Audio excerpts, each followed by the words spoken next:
रीझूं एक चुल्लू जल में, रीझूं एक चुल्लू जल में, रीझूं एक चुल्लू जल में, रीझूं एक चुल्लू जल में, लेके जाऊं एक तुलसी दल में, लेके जाऊं एक तुलसी दल में। गोपिन सन गोपिन सन पेवा सुहाए हो सुधाए भरतों की भाव भरी भक्ति, हिया में गई समाई हो समाई भक्तों की भाव भरी भक्ति, भाव भरी भक्ति, भक्तों की भाव भरी भक्ति, तेरे दिल में गई समाज भक्तों की भाव भरी भक्ति।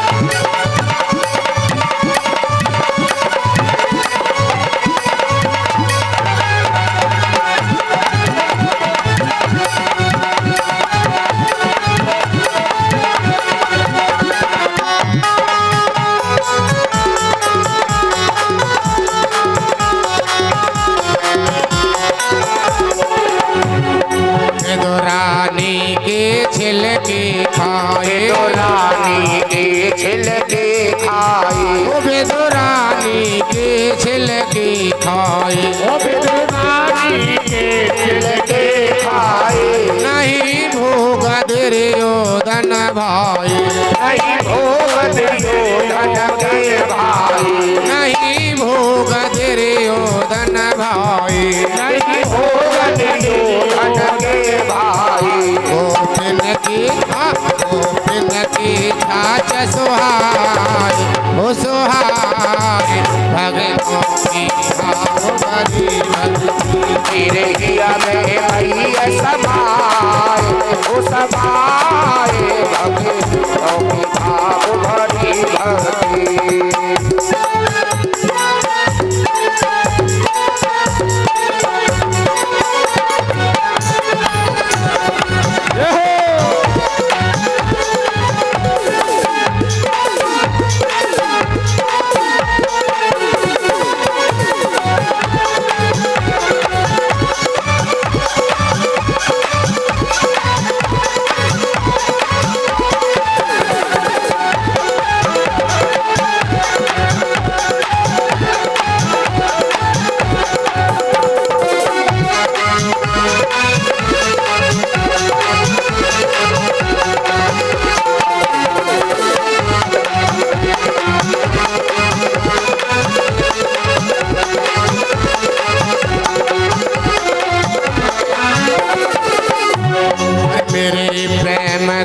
पंथ निराले, प्रेम निराले, मेरे प्रेम के पंथ निराले, मेरे प्रेम के पंथ निराले, मेरे प्रेम के पंथ निराले, मेरे प्रेम के पंथ निराले। जान ले कोई जान निहारी, जान ले कोई जान नहारी, जान ले कोई जान निहारी, जान ले कोई जान नहारी। गुरु मार्ग दियो बताए बताए भगतों की भाव भरी भक्ति, मेरे हिया में गई समाई हो समाई भगतों की भाव भरी भक्ति।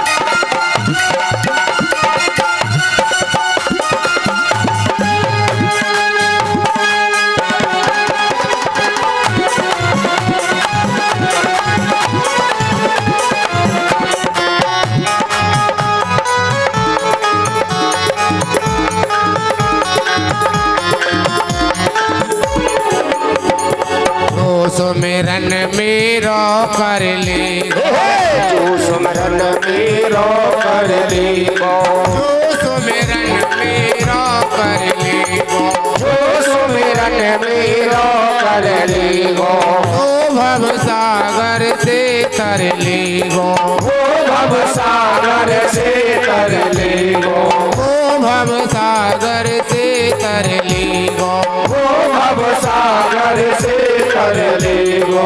सुमिरन बिन सुमिरन बिन गोता खाए हो खाए, भगतों की भाव भरी भक्ति मेरे हिया में गई समाई, वो समाई भगतों की भाव भरी भक्ति दिल में, मेरे दिल में, मेरे दिल में कई समाए हो समाए, भगतों की भाव भरी भक्ति मेरे हिया में गई समाई, वो समाई भगतों की भाव भरी भक्ति दिल में गई समाए हो समाए, भगतों की भाव भरी भक्ति मेरे हिया में गई समाई, वो समाई भगतों की भाव भरी भक्ति हिया में दिल में।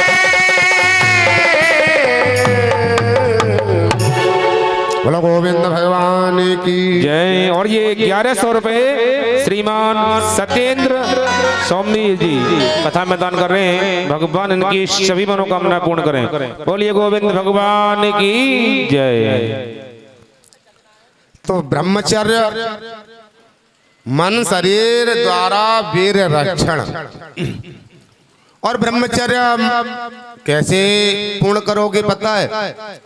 ब्रह्मचर्य को आंखों से भी रोकना पड़ेगा, कानों से भी रोकना पड़ेगा, वाणी से भी रोकना पड़ेगा, और इंद्रिय से भी रोकना पड़ेगा। है? तो ये ब्रह्मचर्य हमारी आंखों से भी नष्ट होता है, क्योंकि आंखों से हम कुछ गलत देखते हैं तो हमारी इंद्रिय विकृत होती है। कानों से हम कुछ सुनते हैं तो श्रोतेंद्रिय हमारी विकृत होती है। तो हम ब्रह्मचर्य का पालन कहाँ कर पाएंगे? तो हमें ये सभी इंद्रिय द्वार से ब्रह्मचर्य का पालन हम साधना करेंगे तो हमारा ब्रह्मचर्य फलित होगा। तो उसके बाद बताया अपग्रह। अपग्रह किसे कहते पता है? अपग्रह स्वार्थ से मोहवश आवश्यकता से ज्यादा ग्रहण करने का नाम अपग्रह। अपग्रही बनो, त्यागी बनो। ज्यादा हमें एक मोबाइल की जरूरत है, चार क्यों ले ले? हमारी एक साड़ी से काम चलता है तो 10 साड़ी हम घर में ला के क्यों रखें? अरे खाने के लिए भोजन चाहिए, पहनने के लिए कपड़े चाहिए, चूंकि शरीर ढकना है। खाने के लिए भोजन चाहिए क्योंकि जीवन चलाना है। तो कहीं ऐसा नहीं लिखा कि खाने के लिए जीवन चलाने के रसगुल्ले ही खाने के लिए मिले, ऐसा कहीं लिखा है कि रसगुल्ला खा करके जीवन कटेगा? खाने के लिए बस मिल जाए। हमारे जरवल जी तो कहते कि खल भुस्सी आटा जो मिल जाए इस पेट में डाल दो। ये पेट ये नहीं कहता कि तूने मेरे पेट में क्या डाल दिया। इसमें पहुंचा और जिसने टकार मारी। स्वाद कौन लेता है? ये जीव है। जिसको भूख लगती है वो कभी तुमसे ये नहीं कहता कि क्या खिला दिया, उसको तो डकार मारता भाई जगह आप मत दे हैं। पर लेकिन जीव के स्वाद के कारण लोग ठूस दे जाते हैं और उसकी विकृति पैदा हो जाती है कि हमारा पेट खराब, अनेक तरह की बीमारियां हैं। लेकिन स्वाद ही तो था। तो खाने के लिए हमें चटनी रोटी मिल जाए, दाल रोटी मिल जाए, बस अच्छा है। हम क्यों बाजार की चीजें जाकर के गंदी गंदी चीजों में मुंह मारते हैं? सब विकृति तो ही है। इससे हमारा मन ही तो खराब होगा, हमारा पेट ही तो खराब होगा। तो हमें नहीं करना चाहिए। खान पान पर विशेष जोर दिया है हमारे शास्त्रों ने। समय नहीं है क्योंकि आज की कथा तो कृष्ण जन्म की कथा थी और हम तो अभी वहीं पड़े हैं। क्योंकि समझाना भी जरूरी है। जो कथा कहनी चाहिए वही मैं कह रहा हूँ, जो नहीं कहनी चाहिए उसको छोड़ दूंगा, कोई चिंता की बात नहीं। और लेकिन तुम्हें जो मिलना चाहिए वो अवश्य मिलना चाहिए। देखिए खाने का भी बड़ा नियम है जीवन में। चलो थोड़ा बहुत चलते हैं खाने के पीछे। देखिए एक तो हमें जीवन में पतला आटा नहीं खाना है। पतला आटा समझते हो? अच्छा क्या होता है पतला आटा? हमारे प्रधान जी तो बता सकते हैं, उनको तो पता है। पता आपको नहीं पता है? पतला आटा शास्त्रों में मैदा को कहा गया है, महीन, उसको कहते हैं पतला आटा। और ये मैदा जैसी चीजें आप जानते हैं, खूब अच्छी तरह से जानते हैं इस बातों को, मैदा की चीजें नुकसान करती हैं। करती है करे मूड हिला रही हो सब, पता है इसका मतलब पता है कि मैदा की चीजें जो भी खाएंगे वो नुकसान ज्यादातर करती है। और आजकल बच्चों को काय माता क्या करते हैं, सवेरे मैगी बना के दे दी। काय की बनती है मैगी पता है तुम्हें? नहीं पता, फिर भी दे रही मंगा। तुमने आंखों से देखा नहीं? अरे मैगी बना रही हो, सेंगरी तोड़ दो आटे की, बच्चों के लिए बना के दे दो, सबसे बढ़िया लगती है, अच्छी लगती है आटे की। आटे के कोई समोसा हमारा आटे का घर में बना के दे दो बच्चों को। बच्चों से कहो समझाओ बाहर की चीजें गंदी होती है, नहीं खाना चाहिए, पैसा भी बचेगा, समय भी बचेगा और हमारा शरीर भी स्वस्थ रहेगा। तो हमें खाने पीने पे विशेष जोर देना है। और एक बात और बताऊं कि खाना खाते वक्त खाना खा लिया और खाना खा करके हमें तुरंत पानी नहीं पी लेना चाहिए। कितने लोग हैं जो पानी तुरंत पीते हैं खाना खा के? खाना खा के कभी भी तुरंत पानी नहीं पीना चाहिए। क्यों नहीं पीना चाहिए महाराज?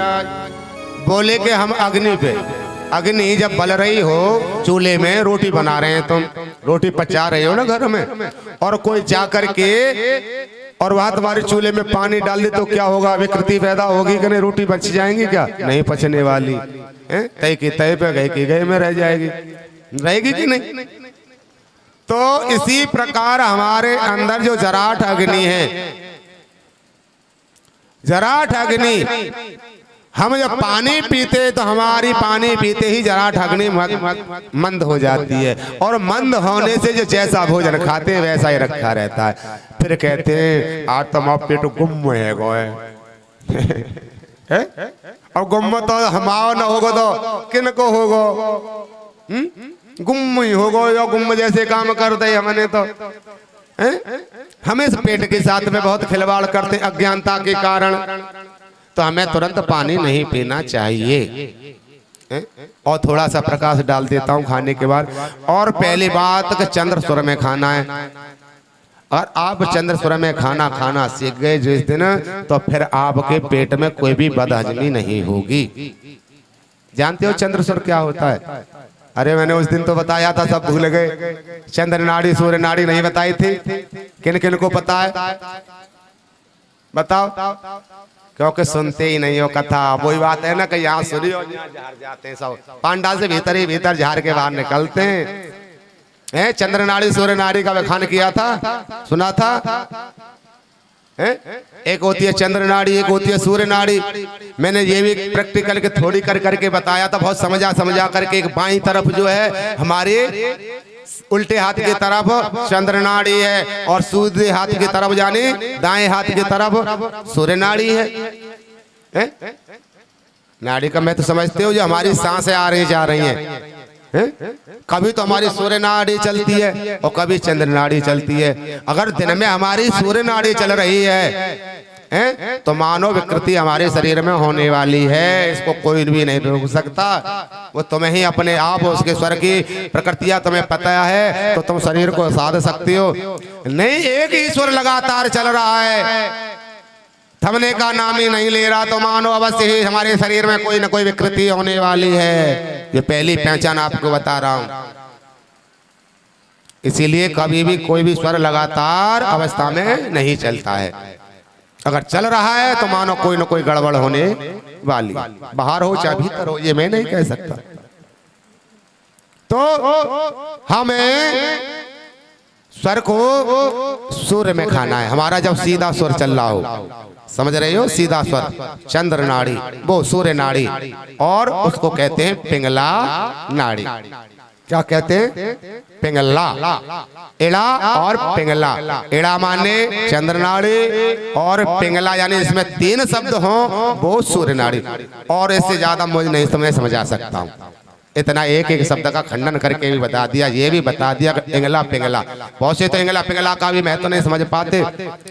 एड़ा कौन सी होती है, पिड़ा कौन सी होती है, सूर्य की पता है, नाड़ियों की तो पता है, एड़ा पिड़ा का महत्व नहीं पता। इसलिए तो मैं महत्व भी आपको बता रहा हूँ। 3 शब्द, जिसमें 3 शब्द हों वो सूर्य नाड़ी, और जिसमें 2 शब्द हों वो चंद्र नाड़ी। तो हम सूर्य नाड़ी में अगर भोजन करेंगे तो हमारा भोजन सपाच्य हो जाएगा। अब महाराज अगर हमारा सूर्य न चले तो फिर कैसे खाएं? चला लो। अगर नहीं चल रहा है तो चलाने की विधि है। नहीं जानते तुम चलाने की, जब सूर्य नहीं जानते तो विधि क्या जानते?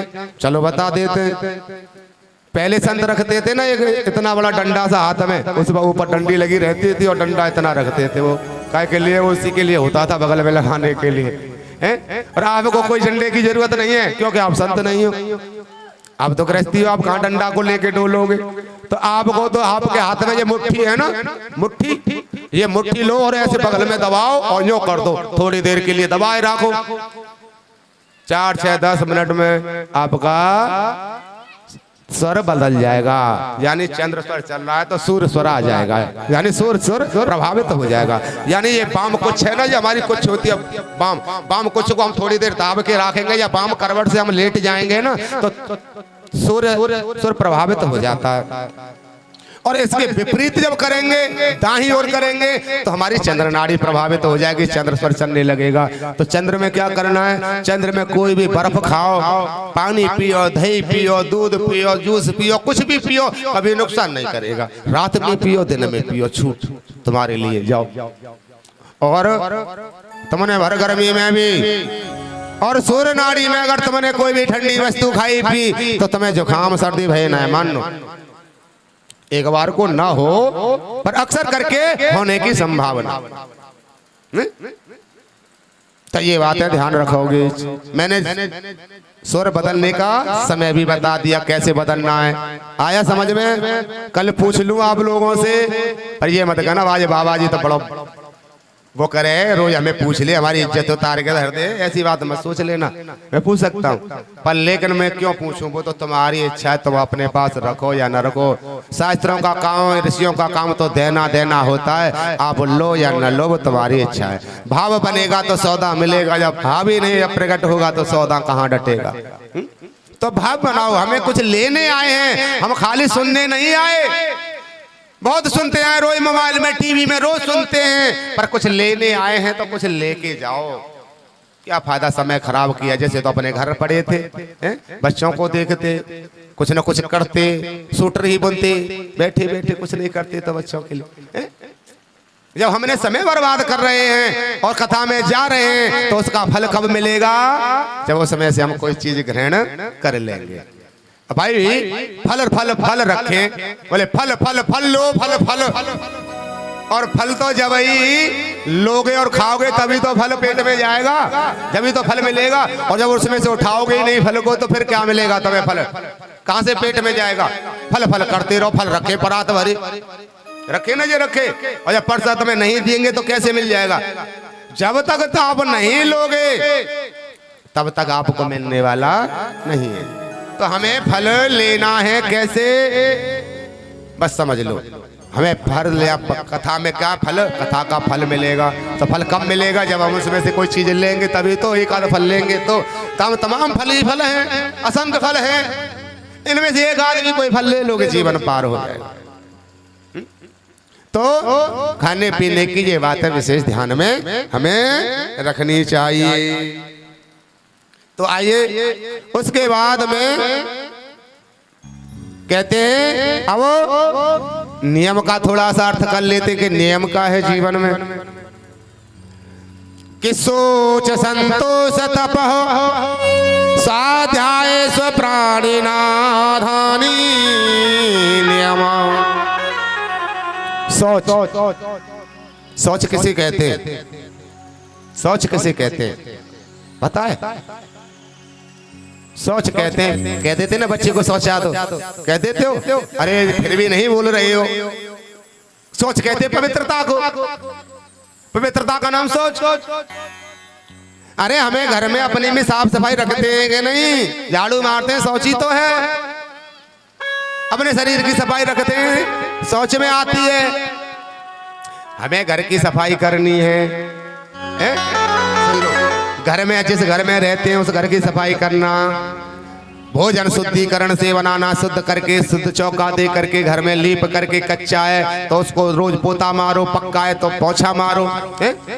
चप्पल पहन के नहीं, आजकल तो चप्पल पहन के रोटी बन रही है। तो हमें विशेष शुद्धता रखनी है। और हो सके तो कुकर का प्रयोग बहुत कम करो। कुकर का प्रयोग नहीं करना खाना बनाने में, क्यों? कुकर का भोजन मानो अमृत नहीं, जहर है। और हड़िया का भोजन बनाओ, पतीले में बनाओ, किसी में बनाओ, बहुत अच्छा बनेगा। तो सोच यानी पवित्रता से भोजन बनाओ, पवित्रता घर में रखो, स्वच्छ। हमारा घर उल्टा सीधा पड़ा, कोई भी आए क्या करेगा? कोई कुछ कहे ना, पर नाक तो सकड़ेगा, कितना गंदा रहता है रे। और जब व्यक्ति ऐसा कुछ आए तो घर में भगवान कैसे आएगा? देवता कैसे आएंगे तुम्हारे घर में? फिर कौन आएंगे?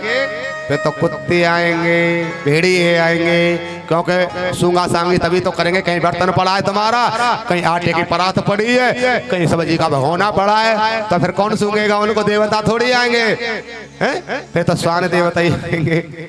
मानोगे कि नहीं? तो हमें घर में पवित्रता स्वच्छता रखनी है, और घर की स्वच्छता, फिर अपने शरीर की भी स्वच्छता। सवेरे नहा धो करके भोजन बनाना, स्वच्छ कपड़े पहनना, जिन कपड़ों से हम चौस हो आए, जंगल हो आए, उनको उतार देना, दूसरे कपड़े पहन लेना। ये चौस यानी फिर हम शरीर के बाद में फिर हमें अपने भीतर की सफाई करनी है। एक आंतरिक और एक बाह्य शुद्धि, दोनों प्रकार की शुद्धि हमें रखनी है। बाह्य शुद्धि में हमारे शरीर की शुद्धि, घर की शुद्धि, समाज की शुद्धि, और आंतरिक शुद्धि में हमारे मन की शुद्धि, हमारी बुद्धि की शुद्धि, हमारे अंतःकरण की शुद्धि। ये आंतरिक शुद्धि में आती है। तो हमें मन भी पवित्र करना है। बाहर तो मैंने शरीर धो लो और भीतर गंदा भरा है, तो क्या फायदा उससे? बाहर के धोने से कुछ नहीं। कि नहाए धोए क्या हुए, जो मन का मेल न जाए, और मीन सदा जल में रहे तब भी वास न जाए। तो कहने का तात्पर्य यह है कि हमें शुद्धि, हर प्रकार की शुद्धि रखनी है। तो ये आ गया सोच। फिर संतोष, ये क्या चल रहा है? पहले बताए मैंने 5 यम। अब ये 5 नियम सुन लो प्यार से। 5 यम जो सुनाए वो ध्यान है आपको? नहीं ध्यान है? देख लो यहीं से यही भूल गए। भूले कि नहीं? इसीलिए तो कहते हैं कि प्रज्ञा शक्ति हमारी समाप्त हो गई हमारी यंत्रों के माध्यम से। तुम्हारी कमी नहीं है, हमारे राजतंत्र की कमी है, ये शासन तंत्र की कमी है, जो प्रज्ञा शक्ति को हमारे जन जन से छीनने की क्षमता। जो षड्यंत्र चल रहा है तुम नहीं समझ पाओगे। तुम्हारी बुद्धि का, बल का, मन का, सबका हरण किया जा रहा है, समाज का ही हरण नहीं। छलवल डंके की चोट पर हम कह सकते हैं कि किस चीज का हरण किया जा रहा है। तुमको क्या पता? विद्वान लोगों को जो सबको अपना मानते, देश को अपना मानते, राष्ट्र को अपना मानते, जो चर्चा में लगे उनको पता है, धन कमाने वालों को पता नहीं है।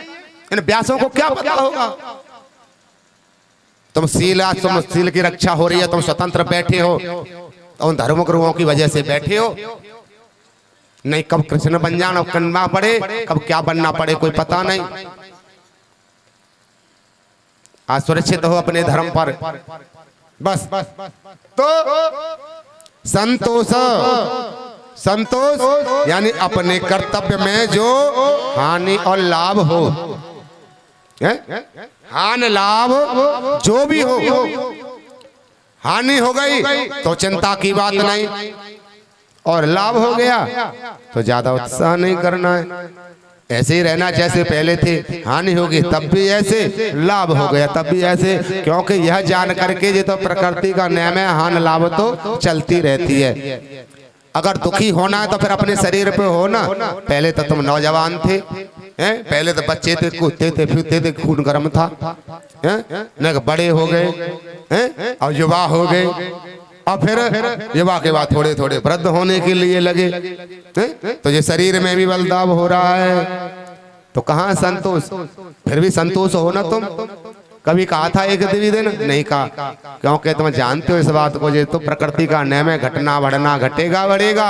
संतोष थे, पर लेकिन कोई हानि और वो हो जाए उसमें संतोष नहीं करते हैं। हाथ चिमटा फूकना मारो कर देते हो।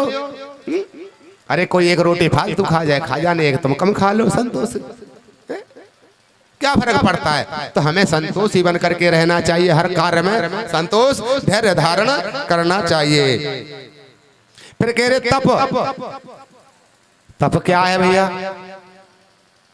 तप क्या है? मतलब धूप में बैठ जाए या अग्नि में बैठ जाए, इसको कहते हैं तप। कैसे कहते हैं अम्मा? अम्मा नार हला रही जो जाते ना कहते, तो कहते हैं बताओ तुम। तप सुनो, तप किससे कहते हैं? जो दुख सुख में सम रहे। अरे कितनी भी गर्मी पड़ रही है, चिंता की बात क्या है? कोई मर थोड़ी जाएंगे। ठंड कितनी है, हमें झेलने की क्षमता है, हमारे अंदर इतनी अग्नि है। और जब ज्यादा ठंड लगे तो मैंने आपको नियम बता दिया, पूरे रात ठंड में पानी लगाते रहो। स्वर को राखो, कौन से को? चंद्र स्वर को नहीं, सूर्य स्वर को प्रभावित कर दो।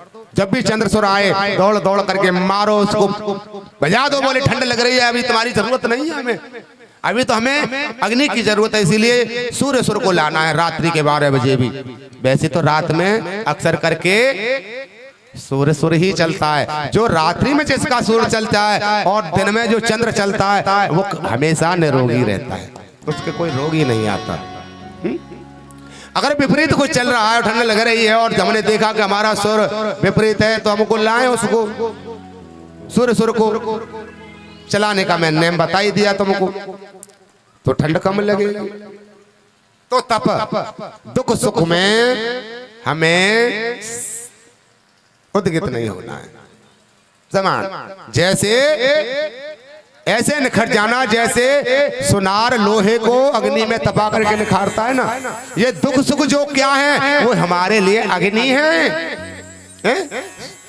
दुख सुख जो आता है हमारे जीवन में वो हमारी परीक्षा है, अग्नि परीक्षा कहो उसको चाहे तो, या तपन कहो, हमें परीक्षा हो रही है हमारे तपन की, दुख सुख की परीक्षा है हमारी। हम परीक्षा में पास हैं तो पता चलेगा, निखर के सोना आएगा, सोना है। अगर सोने नहीं हो तो पता चल जाएगा लोहा है कि पीतल है, क्या है तपने के बाद है। और तपने में घबरा गए, लोहा बन के रह जाओगे, पीतल बन के रह जाओगे, या कुछ भी बन के रह जाओ, सोना नहीं बन पाओगे। सोना तपने के बाद निखर के पता चलता कि मुझे सोना हुआ गया है। तो हमें सोना बनना है, दुख सुख में झेलने, कितने भी दुख आ जाओ है? हमें भगवान की भक्ति छोड़नी है। एक दो भक्त थे और दोनों भक्त भगवान शिव की सेवा करें और सेवा करने के लिए जाएं। एक भक्त क्या करे कि भोले बाबा में ईंट मारे, एक भक्त तो ईंट मारे, उसने नियम बना लिया मैं तो रोज ईंट मारूंगा, नियम का पक्का। और एक भक्त जाए रोज आरती पूजा अपना जो संयम नियम करना चाहिए वो करे। प्रभु की लीला ऐसी हुई, एक दिन कि अचानक अपार वर्षा हो गई और वर्षा थमने का काम न ले, तो उसने सोचा चलो आज नहीं कल कर लूंगा। जो नित्य पूजा करने वाला था अर्चन वंदन, उसने सोचा कल कर लूंगा। और जो डंडा मारता था रोज, एक लीट फेंक के मारता था भोले में, वो तो खोइया मारे चांद पे बड़ा सा मारे और ले डंडा और चल दिया। बढ़ते रहे मेरे पे का फर्क है, मुझे नहीं में थोड़ी तोड़ना है। गया बजा करके जैसे भोले में ईंट मारी, भोले प्रकट हो गए, बोलो रुक जा तेरी कामना पूरी हो गई, तो नियम का पक्का है भाई। तूने दुख सुख में सबको पार कर दिया, तू ऐसे महादुख में ऐसी महाप्रलय में भी नहीं रुका, मैं तुझसे प्रसन्न हूं मांगने। तो कहने का मतलब ये है कि हम थोड़ी थोड़ी कष्ट के कारण हम भगवान की भक्ति को छोड़ देते। अच्छा, सबसे पहले घर में क्या छूटता है? घर में कोई मनखन हो जाए थोड़ी पत्नी में, या कोई घर में झगड़ा हो जाए तो क्या छूटेगा? बुढ़े की तो न बीड़ी तंबाकू छूटे, सुन लेना बात, हंसने की बात नहीं है। और ज्यादा पीबे मार मार के सुट्टा, लड़ाई घर में ज्यादा है जाए तो न रोटी छूटे, रोटी और एक एक फालतू खामे, दोनों खाते नहीं और स्वादिष्ट और मनते और खाएं। बताओ तो का छूटे फिर? बोले भगवान की सेवा पूजा छूटे। ठाकुर से बस अलवारी में चुप बंद है जा, बोले यहाँ चुपचाप बैठे रहो। सबसे बड़ी गुस्सा निकलेगी तो ना रोटी में बना बीड़ी तमाकू में किसी चीज पे नहीं, गुस्सा निकलेगी तो भगवान पे निकलेगी। पूरे गुस्सा है भगवान पे दे दे दोनों पति पत्नी। तो भगवान ठाकुर जी बेचारे अलवाई में धीरे धीरे वैसे ही परेशान है जाए, हबक जाए। तो कहने का तात्पर्य है कितने भी गुस्सा गर्मी होती रहे, हम पे कष्ट आए परेशानी हमें, भगवान को किसी स्थिति में हमें नहीं भूलना है। अच्छा तप ये हो गया तुम्हारा तप। तप का मतलब जो नहीं अग्नि में जलना हो तुम्हें, जो दुख सुखों का सामना संघर्ष जम के करना है, कभी घबराना नहीं है। जे नहीं के रास्ता में बारिश आ गई तो हमें लक्ष्य पार न करें, या सिंह की आवाज सुनी सिंह को तुम लड़ो ना, या तो मारे जाएंगे या अपने लक्ष्य तक पहुंच ही जाएंगे। क्यों घबराते हो? तो ये दुख सुखों को पार करना ही तप है। उसके बाद स्वाध्याय। स्वाध्याय यानी स्वाध्याय किसे कहते? कोई भी सत्शास्त्र को पढ़ना है? कोई भी रामायण पुस्तक गीता उपनिषद वेद निरुक्त कुछ भी पढ़ो, काव्य वेदांत सांख्य दर्शन योग दर्शन नारद सूत्र कुछ भी पढ़ो तुम्हारे जीवन में है। सारी पुस्तकें जब भी जाओ कहीं, हम बाजार जाते हैं या कहीं तीर्थ में जाते हैं, हम बच्चों के लिए अपने लिए बहुत बहुत खिलौने और वो लाते हैं, और वो क्या 10-5 दिन चले करे टूटे फिर मेला को जाओ फिर लाओ। अरे हम किसी मेला दशहरा में जाते, चलो मैं ये नहीं कह रहा हूँ कि बच्चों के लिए कुछ लाओ मत लाओ, खाने पीने अच्छी चीजें लाओ जिससे शरीर पुष्ट हो वो लाओ, पर लेकिन एक चीज जरूर लाओ। मेला दशहरा में तीर्थ में कहीं जाओ तो कोई शास्त्र लेकर के आओ, कोई धार्मिक पुस्तक, कोई रामायण, कोई गीता। जब भी जाओ तो 100-200 से उसके प्रति भी धर्म के प्रति भी खर्च करो। घर में हमारे एक अलमारी में अच्छी तरह से चुन दो उनको, अरे तुम पढ़ो, आने वाली पीढ़ी बच्चे पढ़ेंगे, आने वाले नाती पोते पढ़ेंगे, जब उनको पढ़ेंगे तो उन पर कुछ प्रभाव तो पड़ेगा जीवन में। पर लेकिन नहीं चाहिए हमें ये, हमें तो विद्रोह चाहिए, लड़ाई झगड़े चाहिए, अशांति चाहिए, दुख हमें झेलना चाहिए। तो स्वाध्याय उपनिषद आदि अध्ययन करो, चिंतन करो, मनन करो, और गायत्री जप, गुरु मंत्र का जप और स्वाध्याय, ये भी स्वाध्याय के अंदर ही आते हैं। चाहे किसी पुस्तक का पठन पाठन या गुरु महाराज के मंत्र का जप, चाहे गायत्री, कुछ भी करो, ये क्या स्वाध्याय के अंदर आते हैं। फिर उसके बाद में बताया प्राणी धन, भगवान के गुण प्रभाव का स्मरण करना, उनकी शरणागति स्वीकार कर लेना, सब भरोसों को छोड़ करके भगवान पे भरोसा कर लेना, यही ईश्वर प्राणिधान है। ईश्वर प्राणिधान का मतलब प्रभु के शरणागत हो जाओ। हे प्रभु अब आप हम कुछ नहीं कर सकते हैं, अब तो हम आपकी शरण हैं, आप ही हमें पार लगा सकते हैं। बस देखा था ना गजब ग्राह की लड़ाई, आपने कथाओं में सुनी होगी। पत्नी काम आई न बच्चे काम आए, जो बरस सूढ़ रह गई ऊपर,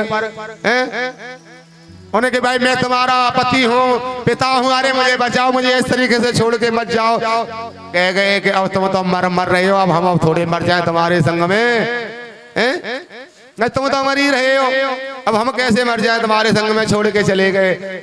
जब उन्होंने देखा कि अब हमारा जो संसार में कोई नहीं है, तब पता चलता है, जब हाथ सब ऊपर खड़े कर देते कि अब हमें कोई हमारा नहीं है, तब भगवान याद आता, तब भगवान को एक चित्त होकर के ध्यान किया कि अब तुम ही हो हमारे। तो यानी शरणागति स्वीकार करेला ईश्वर प्राणिधान, ईश्वर के समर्पित हो जाओ।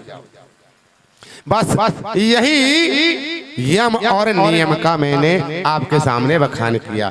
अब इन नियम का पालन करेंगे तो सदा भक्तिमय रस जीवन का आनंद लेते रहेंगे, कभी दुखों का सामना ही नहीं करना पड़ेगा, कोई उपद्रव नहीं होगा, कोई कोर्ट कचहरी नहीं होगा, कभी अशांति नहीं होगी। घर में करोगे घर में नहीं होगी, परिवार वाले करेंगे परिवार में नहीं होगी, गांव वाले करेंगे गांव में नहीं होगी, सभी राष्ट्र करेगा तो स्वतंत्र राष्ट्र हो जाएगा। हैं? किसी कोई देवता मतलब कोई भी राजा तुम पे हम पे आ भी नहीं हो सकता, हम स्वतंत्र रहेंगे, किसी की आवश्यकता ही नहीं पड़ेगी कोर्ट कचहरी की। हैं?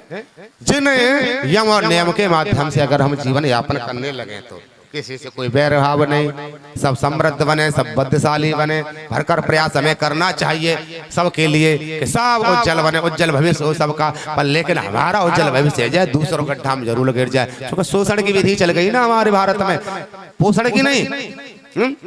अरे तुम भी स्वयं अपना स्वस्थ रहो, मस्त रहो, और दूसरों की स्वस्थ राखो, मस्त राखो। यही पोषण की विधि है। और शोषण की विधि क्या है? मैं मस्त रहूं, जिस हाल मर जाए कुआ में जाए पड़े, जाके पैसा कैसे मुंह पे हमें जा पे धन मुंह पे कैसे समय इकट्ठा करने का नाम शोषण है। इसलिए शोषण विद्या से अलग रहना है।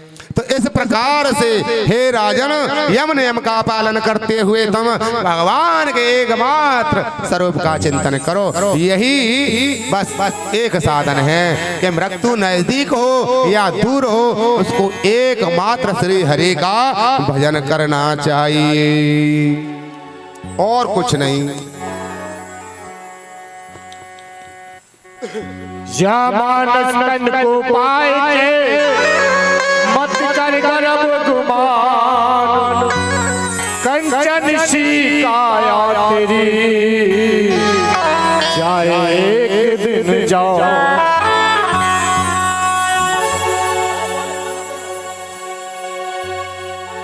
एक दिन की जिंदगी है, कल हो ना हो सवेरा।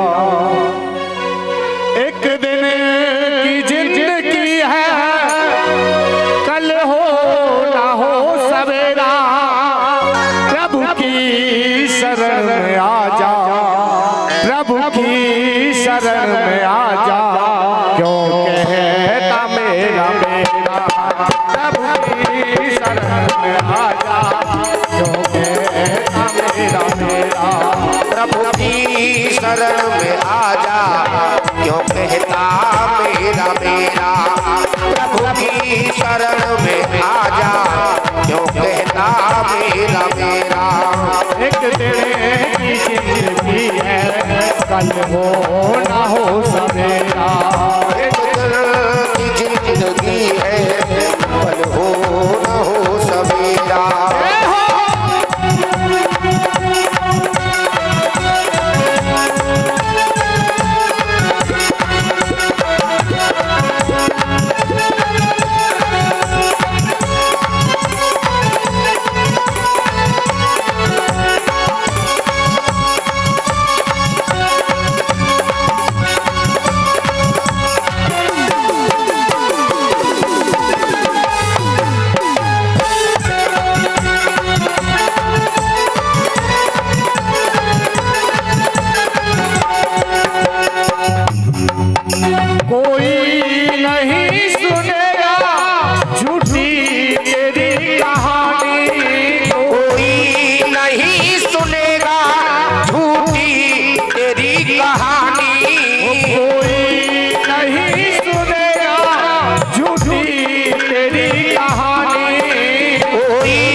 पकड़ लेंगे, यमदूत पकड़ लेंगे, रह जाएगा मेरा।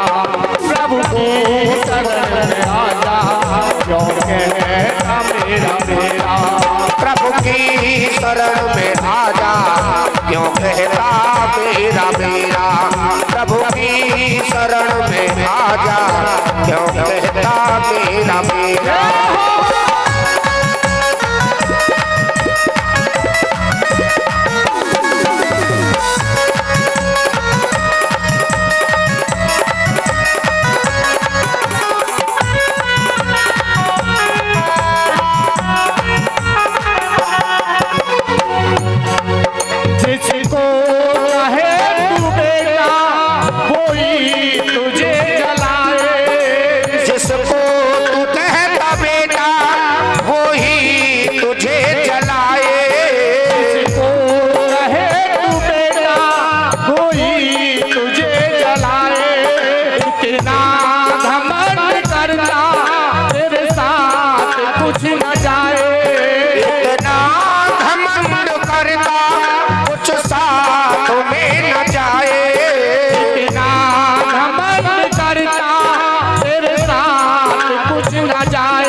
है क्यों कहता मेरा मेरा। एक दिन की जिंदगी है क्यों कहता मेरा मेरा। एक दिन की जिंदगी है क्यों कहता मेरा मेरा।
जिंदगी है क्यों कहता मेरा मेरा। एक दिन की जिंदगी है क्यों कहता मेरा मेरा। प्रभु की शरण में आजा कहता मेरा मेरा। प्रभु की शरण में आजा क्यों कहता मेरा मेरा।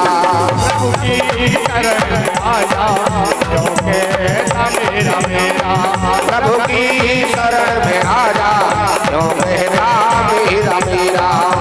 कहता मेरा मेरा क्यों कहता मेरा मेरा। बोलो गोविंद भगवान की जय हो। जय जय श्री राधे श्याम। देखिए एक बात, आप लोगों को कथा बढ़िया लग रही है ना। मैं जो बोलता हूँ ऐसा तो नहीं मैं खामा खाम बोल रहा हूँ, तुम्हारा अपकर्ष कर रहा हूँ। अगर आप यही चाहें कि महाराज ये कथा ही कथा कहते जाओ, फालतू बातें मत सुनाओ हमें, कोई हमारे जीवन की हमें ज़रूरत नहीं है, तो मैं नहीं सुनाऊंगा। मैं खाली कथाएं औरों की तरह आपको सुना दूंगा। समझ में तो आ रही है ना सबके। चलो ठीक है, यही हम चाहते हैं कि आप लोगों को सबके समझ में आए, सबको कुछ न कुछ मिले। कथा में आए और कुछ लेके नहीं गए, खाली प्रसाद ही लेके गए तो प्रसाद तो तुम ही लाए थे, इतना मिलेगा इतना। बस में अभी घाटा ही करके जा रहे हो, तो कम से कम प्रसाद लाए हो। प्रसाद तो मिलने करने की एक हंसी वाली बात है, लेकिन इस कथा में से भी तो कुछ लेके जाओ जो लेने आए हैं। प्रसाद के बदले कुछ महाप्रसाद ये तो लाए प्रसाद, और जब ठाकुर जी का भोग लगे महाप्रसाद हो जाए। और महाप्रसाद से भी अति प्रसाद श्रीमद् भागवत कथा, तो इसमें से भी हमें प्रसाद लेना चाहिए। तो सुखदेव जी कहते हैं, हे राजा परीक्षित, सब जगह से चिंतन को हटा करके एकमात्र श्री हरि के चरण का एक एक बिंदु का, चरण से लेकर के मुखारविंद तक का दर्शन करे, एक एक अंग को निहारे। और साक्षात कब तक निहारे?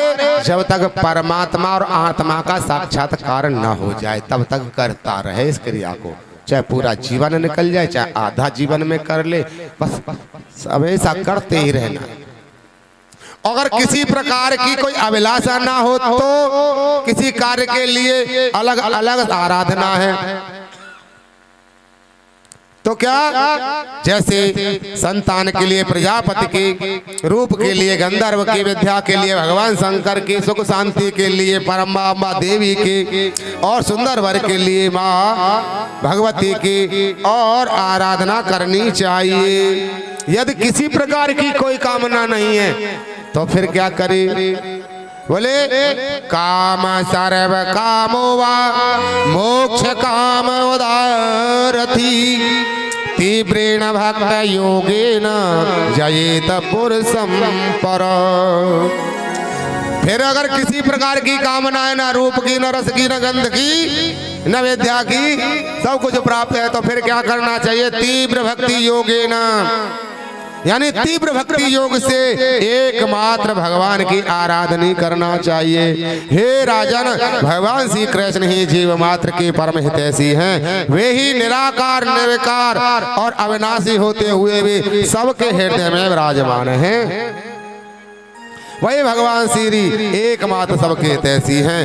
राजा यह सुन करके राजा परीक्षित जी कहते हैं कि हे गुरुदेव, मैं ये जानना चाहता हूं कि भगवान निराकार निर्विकार होते हुए भी सृष्टि की रचना कैसे करते हैं, कैसे संहार और सृष्टि और पालन करते हैं, ये सब मुझे बताइए। परीक्षित जी कहते हैं कि हे राजन, यही प्रश्न एक बार नारद जी ने किया था ब्रह्मा जी से, और ब्रह्मा जी ने नारद जी को बताया। मैं वही तुम्हें बताने की कोशिश करता हूँ अपनी बुद्धि के अनुसार। एक बार नारद जी विभिन्न लोकों का भ्रमण करते हुए ब्रह्मलोक में जा पहुंचे, और ब्रह्मलोक में पहुंच करके देखा कि ब्रह्मा जी ध्यानावस्था में बैठे हैं, और आधा आराधना टूटने पर, ध्यान छूटने पर नारद जी ने प्रणाम किया और प्रश्न कर दिया कि हे पिताश्री, आप किसका ध्यान कर रहे हैं? हम तो आपको ही परम दाता, परम पिता परमेश्वर मानते हैं, सृष्टिकर्ता मानते हैं, पालन करता मानते हैं, संहार करता मानते हैं आपको ही। और आपका ही कोई अधिपति है क्या? आप भी किसी का ध्यान करते हैं तो आपका भी कोई आश्रय दाता है? वह कृपा हमें बताने की, उसका स्वरूप समझाने की कृपा करें। तब ब्रह्मा जी ने कहा, हे नारद, अपने लोक कल्याण हेतु ही आपने ये प्रश्न किया है। जगत में लोग मुझको ही सब कुछ मान लेते हैं। हे नारद, सृष्टि पालन और संहार करने वाले तो वह परमात्मा ही हैं। वही सृष्टि करते हैं, वही संहार करते हैं और वही पालन करते हैं। वह अंत और मूल में वह परमात्मा ही परमात्मा शेष है। जैसे आपने अंगूठी बनी, पहले अंगूठी बनी तो काय की? सोने की। अंगूठी से पहले क्या था? सोना, और उसको सांचे में ढाल दिया, अंगूठी बन गई। और फिर अंगूठी को तोड़ दिया, फिर क्या हो गया? वो सोना। जैसे ही अंत में, लास्ट में सोना ही शेष रहता है, वैसे ही निर्विशेष भगवान है। अंत में और कुछ नहीं रहता। महाप्रलय में भी वही शेष रह जाते हैं। इन्हीं महापुरुष में काल, कर्म और स्वभाव निहित हैं। काल से स्वभाव और स्वभाव से परिणाम तथा कर्म से महत्व उत्पन्न होता है, और महत्व से अहंकार का जन्म होता है, जिसे गर्व कह देते हैं। और अहंकार के तीन भेद हैं, राजस, तामस और सात्विक। और ये पांच महाभूत हुए हैं, आकाश, जल, पृथ्वी, वायु और अग्नि। के छत जल पावक गगन समेरा, पंच तत्व अधम शरीरा।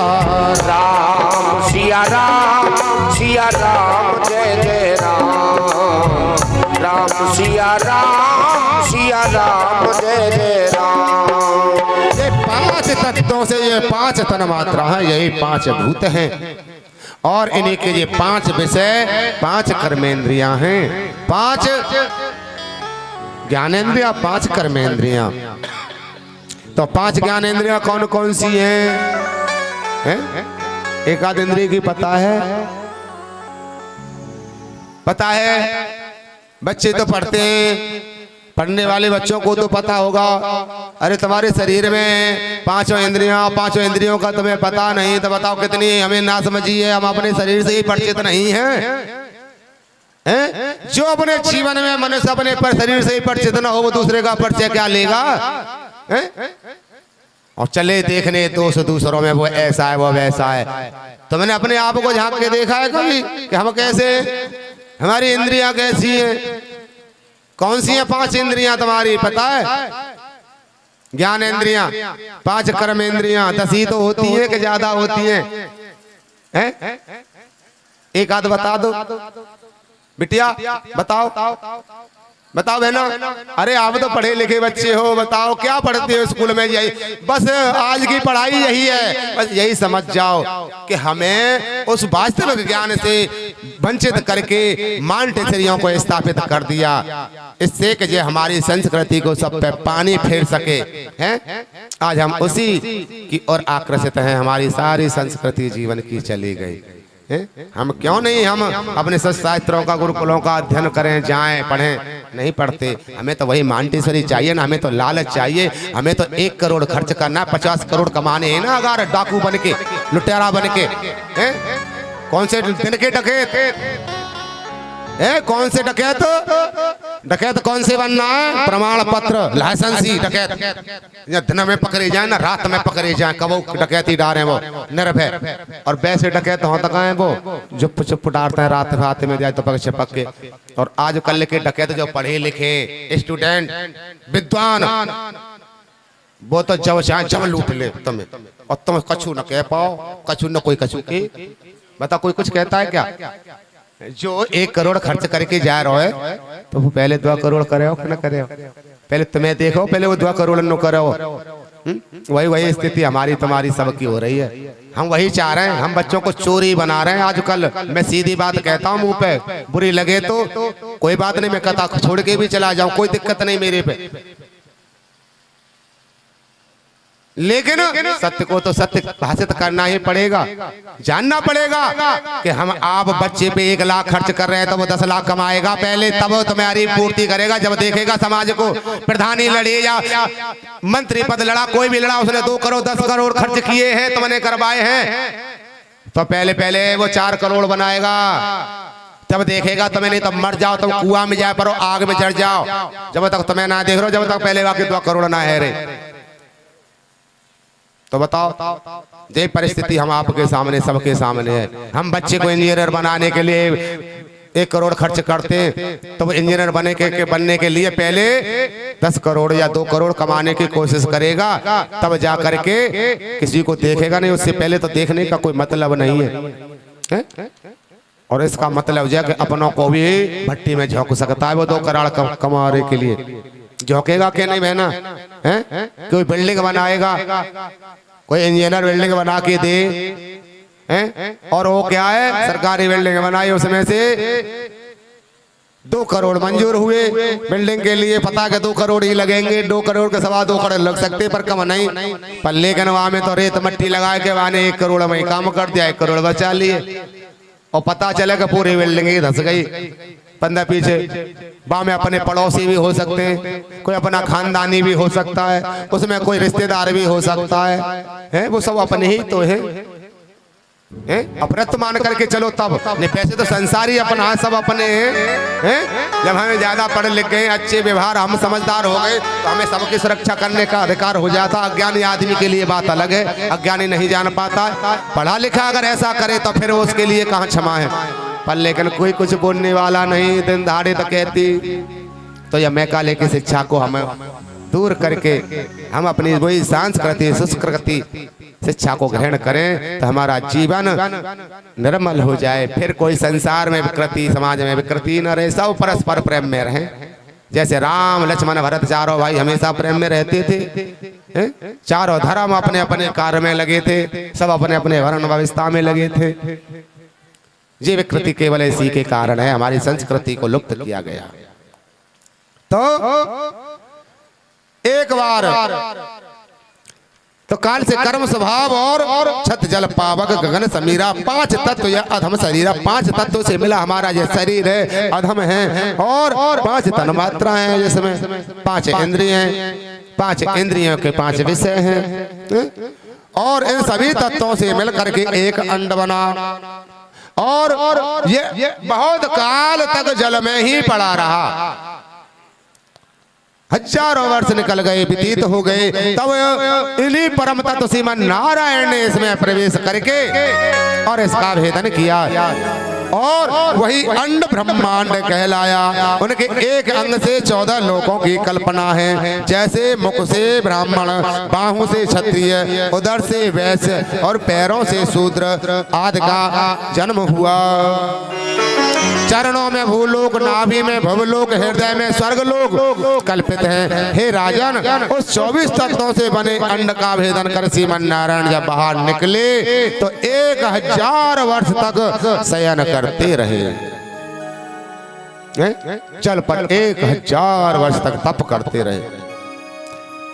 तप करते करते उनको निंद्रा आ गई। निंद्रा मतलब शयन करने लगे, जल पे ही पड़े रहे। और जब जल पे पड़े रहे, हजारों वर्ष व्यतीत हो गए, तब उनके नेत्र खुले। और जब नेत्र खुले महाराज, तो उनकी नाभि से कमल निकला और कमल निकला। और कमल जब खिला तो कमल पे ब्रह्मा जी पैदा हो गए। बोलो विष्णु भगवान की जय हो। ब्रह्मा जी प्रकट हुए और ब्रह्मा जी ने इधर उधर देखा तो उनके 4 मुख हो गए चारों दिशाओं में। लेकिन विचलित हो गए, मैं कौन हूं, कहां से आया हूं, मेरा दाता कौन है। बड़े चिंतित हुए। उसी समय आकाशवाणी हुई, तपः तपः तपः, तप करो तप करो तप करो। तब ब्रह्मा जी तप में लग गए और तप करते करते काफी समय व्यतीत हो गया उनको। तब उन्हें परम तत्व श्रीमन नारायण का दर्शन हुआ। तब भगवान श्रीमन नारायण ने उनको दर्शन दे करके और कहा कि मैं ही तुम्हारा आदि कारण हूँ, निमित्त कारण हूँ और उपादान कारण भी मैं ही हूँ। सो आप भगवान ने सृष्टि करने का आदेश दिया, जाओ मेरी आज्ञा है कि आप सृष्टि करें। और सखा कह करके अपनाया। तो ब्रह्मा जी ने कहा कि मैं ही सृष्टि करता हूँ और मुझे कहीं अहंकार आ गया कि मैंने सब कुछ किया है तो कल को मुझे अहंकार आएगा। आजकल आदमी सोच लेते ना, मैंने चेक करो, मैंने करते हैं, कहा करो। ब्रह्मा जी इस बात को कहते हैं, कहीं आप मुझे सृष्टि करने का आदेश तो दे रहे हैं और जब मैं ये सृष्टि बना दूंगा पूरी, कहीं ऐसा ना हो मुझे अहंकार आ जाए कि मैंने सब कुछ किया है, मैं इस सृष्टि का दाता हूँ। भगवान कहते हैं इसकी चिंता न करो, इसके लिए हम तुम्हें भागवत दिव्य रहस्य दिए देते हैं। तो उसी समय भगवान ने चतुर्थ श्लोकी भागवत दिव्य रहस्य दिया। तो कहते हैं कि श्रीमद् भागवत कथा व्यास जी ने लिखी। व्यास जी ने कहा लिखी है भैया? उन्होंने व्यास जी तो इस श्रीमद् भागवत कथा में से 18 खंड किए, जो 17 खंड कर दिए और एक खंड रह गया, उसको श्रीमद् भागवत से विख्यात कर दिया। यही हुआ ना, क्योंकि व्यास जी का जन्म कब हुआ और भागवत भगवान ने पहले ब्रह्मा जी को दे दी, ब्रह्मा जी ने नारद जी को दे दी और नारद जी ने तब आकर के व्यास जी को दी। तो भागवत जी का जन्म पहले ही हो। ध्यान रखना इन बातों को विशेष रूप से। आज लोग तुम्हें विद्वान लोग गुमराह करते हैं आकर के पूछते, इसीलिए मैं चाहता हूं कि आप सब कोई जवाब देने की सामर्थ्य क्षमता रखो, प्रश्न करने की क्षमता रखो। और भागवत दिव्य रहस्य कर दे दिया। और भगवान श्रीमन नारायण परम पिता परमात्मा हैं और आदि अंत के कारण वही हैं। सुखदेव जी कहते हैं, हे राजन, वही दयालु परमात्मा एकमात्र शेष रहते हैं और जब सृष्टि प्रलय होती है तब वह अपने निद्रावस्था में चले जाते हैं। इधर परीक्षित जी कहते हैं, हे गुरुदेव महामंत्री विदुर जी ने समस्त ऐश्वर्यों का त्याग करके तीर्थाटन क्यों किया?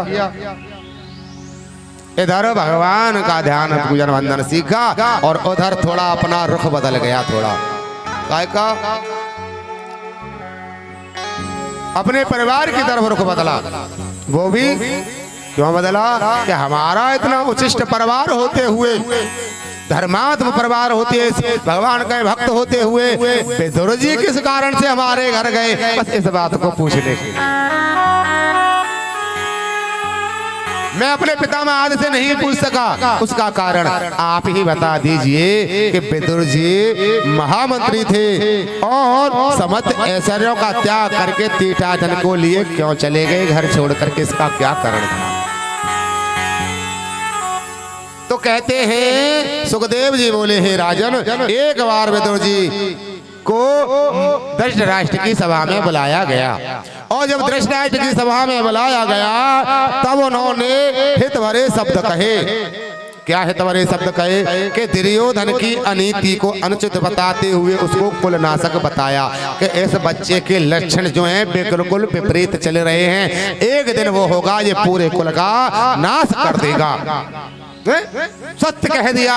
गौक संत हितम मनोहारी च दुर्लभम। संत हित की बात कहते हैं, बड़े उनको अपमानित होना पड़े, घर छोड़ के जाना पड़े, समाज छोड़ के जाना पड़े, राष्ट्र छोड़ के जाना पड़े, मरना भी पड़े, कोई चिंता नहीं। सत्य को तो सत्य ही कहेंगे, क्योंकि सत्यवादी तो सत्य ही कहते हैं। हरिश्चंद्र के साथ में क्या क्या तमाशा हुआ तुम जानते ही हैं, फिर भी अपने सत्य पर ही रहे। जो कह दिया सो कह दिया, आपको जितना धन देना है उतना ही दूंगा, राज्य से भी न पूर्ति होगी तो बिक के दूंगा, बेच के दूंगा। किया भी, अनेक कष्ट भोगे, भंगी भी बने हैं। हमें इच्छा पूर्ति किसी के मतलब जो है कि अपने वचन को साधने के लिए हमें कुछ भी बनना पड़े, हम बन सकते हैं, क्या परेशानी है? आजकल तुमसे न कोई कह दे, ए बेड़ो मन नीचे दूते कपटी है कुटली है, या कोई थोड़ी बहुत ही बात करे, थोड़ा अपमान भी करे, ओ फिर देखो हम कितने आग बलूलाभ देखेंगे, आजा देख ही लूंगा, इसकी आंखें निकाल के देखूंगा, इसने मेरी तरफ आंखें कैसे निकाली। पर लेकिन क्या कह दिया तुमसे, कुछ ना कह दिया हो ना तुम हम तुम है ना ऐसे।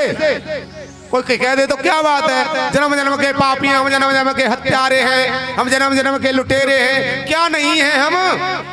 और हमसे कोई किसी ने कह दिया तो क्या बुरा कह दिया, लेकिन तुम्हें तो शील संतोष होना चाहिए ना, मान अपमान को अलग ताक में धर देना चाहिए ना तुम्हें तो। लेकिन नहीं, तुम तो उस पर कट जाओगे, आज देखेंगे इसे छल बल से इसको मारने की कोशिश करो, लूटने की कुछ भी करो, अहंकार बस।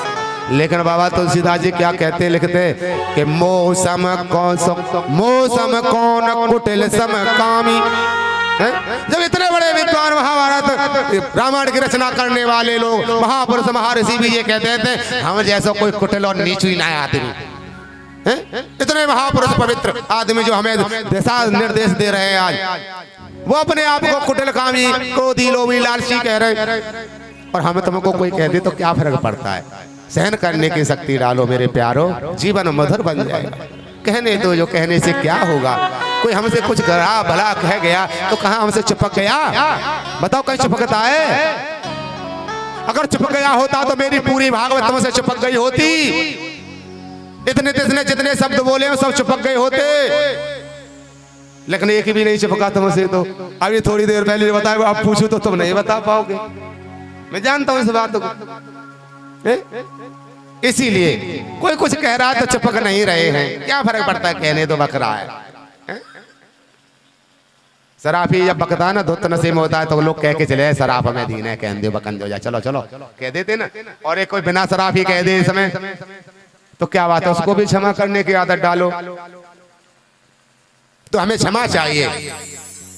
तो हितम मनोहारी च दुर्लभम, उन्होंने अनीति को अनीति बता करके कह दिया कि तुम्हारा पुत्र कुलनाशक होगा, अनीति करेगा। इसीलिए और संत के साधु संगत हरे भजन के तुलसी दुर्लभ दो, सुत धारा और लक्ष्मी, ये पापी के घर हुई।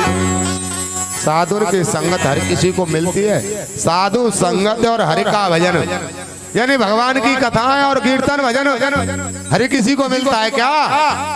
नहीं मिलता, पैसे से भी नहीं मिलता, खरीदने पे भी नहीं मिलता, चाह करके भी नहीं मिलता, गांव से गांव नहीं मिलता, ढूंढने पर भी नहीं मिलता। प्रत्यक्ष तुम देख ही रहे हो। क्यों? कि साधु की संगत और हरि का भजन, हे तुलसी, ये द्वय बड़ी दुर्लभ चीज है, पैसे से नहीं खरीद सकती, सामर्थ्य से नहीं खरीद सकती, तो फिर क्या? शुद्ध धारा और लक्ष्मी पापी क्यों घर हुई। पुत्र और लक्ष्मी यानी पैसा धन दौलत रात दिन पाप कर रहा है ना, रात दिन। जो गर्भ से पैदा हुआ हो, तो बड़े बूढ़े ने किसी ने देखा हो कि मैंने इसका जन्म भी देखा और मरण भी देखूं, तब से लेके तब तक तो पाप ही पाप करता रहे, लेकिन पुत्र और लक्ष्मी उसके यहाँ भी मिल जाएगी है? पर लेकिन साधु की संगत, हरि का भजन न मिले, बहुत ढूंढने से। तो कौरवों को भी विदुर जी पुण्य से मिले थे, क्योंकि उनके पुण्य थे, इसीलिए महामंत्री के रूप में उनको एक साधु मिले। लेकिन कौरवों को पुण्य से मिले, और विभीषण के, रावण को भी विभीषण जो मिले तो पुण्य से मिले हैं? विभीषण को तब विदुर जी का अपमान किया, तो सारे कौरवों के पुण्य विदुर जी के साथ में चले गए। विदुर जी के साथ में उनके सारे पुण्य चले गए, और अंत क्या हुआ? विनाश। और विभीषण का अपमान लात मार करके रावण ने किया, तो रावण के कुल का आप देख सकते हैं क्या हुआ, कहने की आवश्यकता ही नहीं, आप सब जानते हैं, सुना है।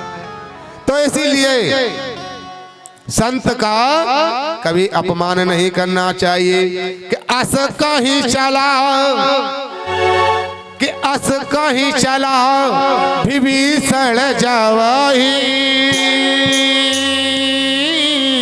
आयो ही न भय सब तवही। राम सिया राम, सिया राम जय जय राम, राम सिया राम, सिया राम जय जय राम। आयो ही न भय सब तवही, यानी हम अपमान की अग्नि, अपमान किसी का करते मानो उसी दिन से आयुहीन होने लगे, हमारा अब दुर्गति की तरफ कदम बढ़ने लगा, समझ लो उसी दिन से। तो देखो मेरे नारायण, कभी भी ध्यान दे कि कभी संत महात्मा या किसी अन्य का कभी भी कोई अपराध ना हो जाए। अब महाराज सुखदेव जी कहते हैं, हे राजन, इसी कारण से वो दरवाजे पर धनुष रख करके छोड़ करके तीर्थों के लिए चले गए, और तीर्थों का भ्रमण करते करते, संत मूर्तियों का दर्शन करते करते वो कहाँ पहुंच गए कि जमुना किनारे वृंदावन। और जमुना जी का निर्मल देख, जल देख करके मनाया कि अब स्नान करूं, कुछ साधना करने का मनाया, और वहीं किनारे पे जा करके वस्त्र झोली रख दी, और जमुना में घुस करके आचमन किया, और आचमन कर स्नान किया। स्नान करने से क्या तन शुद्ध होता है, और बोले तन शुद्ध करूं, फिर थोड़ा ध्यान करूंगा जिससे मन शुद्ध होगा, और भगवत चिंतन से मन शुद्ध होता है। तो उसी समय महाराज स्नान करके बाहर आए, और जैसे ही बाहर आए कि एक संत और आ गए। एक संत कौन आ गए? ये उद्धव जी आ गए। कृष्ण कृष्ण का जाप चल रहा है, दोनों ही कृष्ण के भक्त हैं। एक दर्शन तो संत उदय संतत सुखकारी, वैसा सुख दस तो तुम्हारी।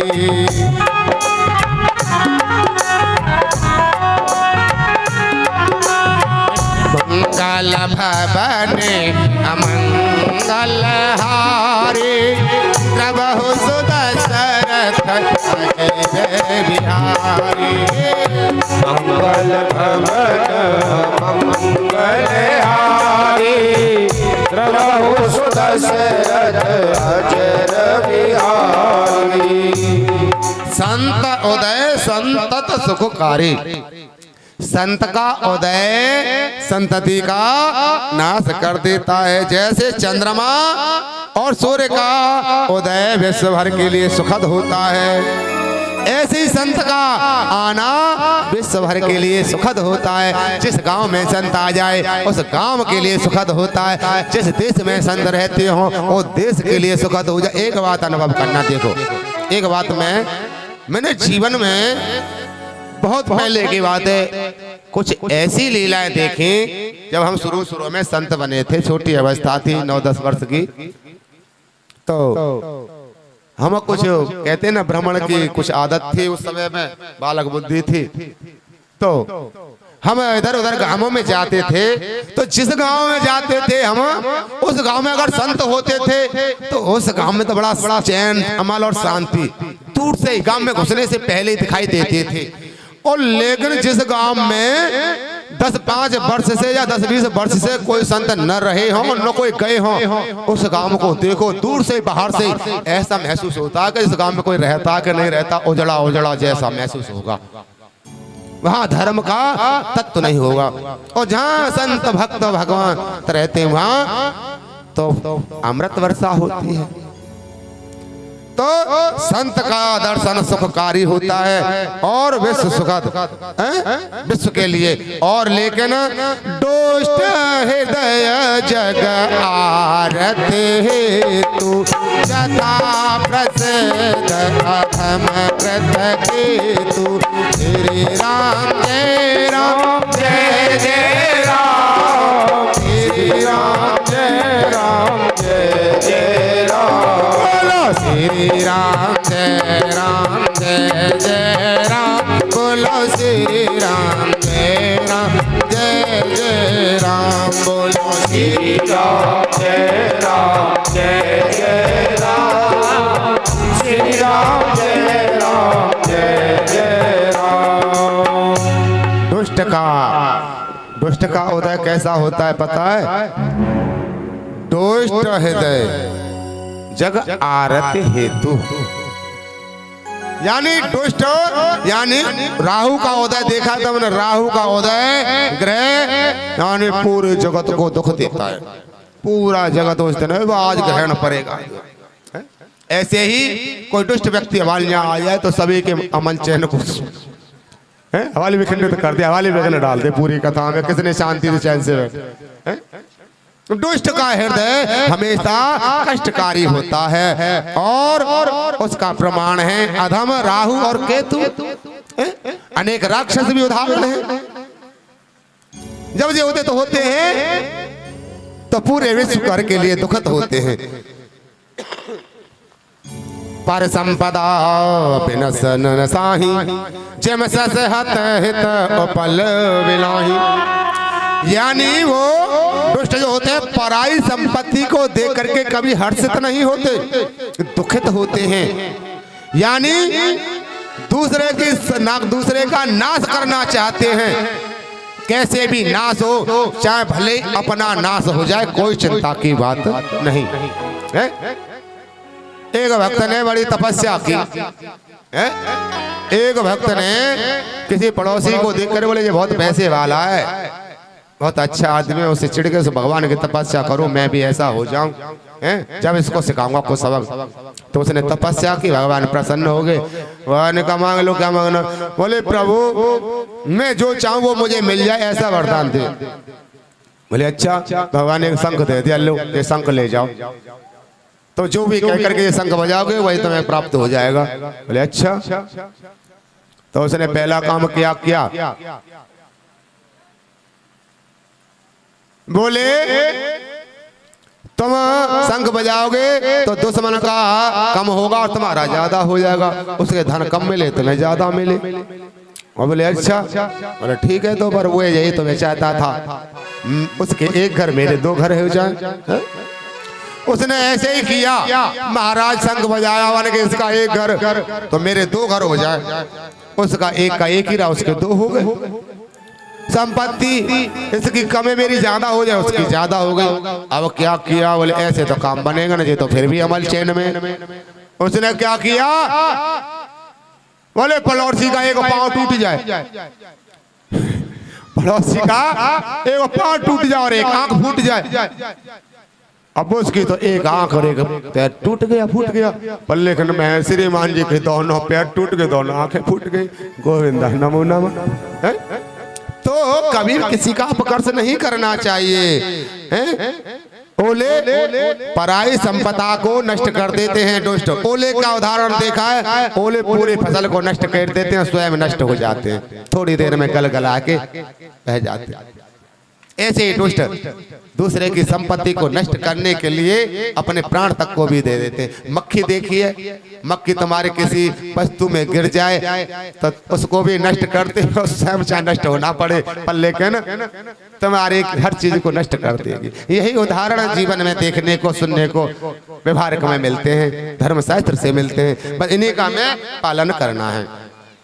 और जब दब मिलन होता है ना संत संत का, भक्त भक्त का, प्रेमी प्रेमी का, तो उसको क्या है कि 4 मिले 64 मिल खिले, कि 4 मिले 64 खिले, 20 रहे कर जोर, हर जन सो हर जन मिले, बेहसे 7 करोड़।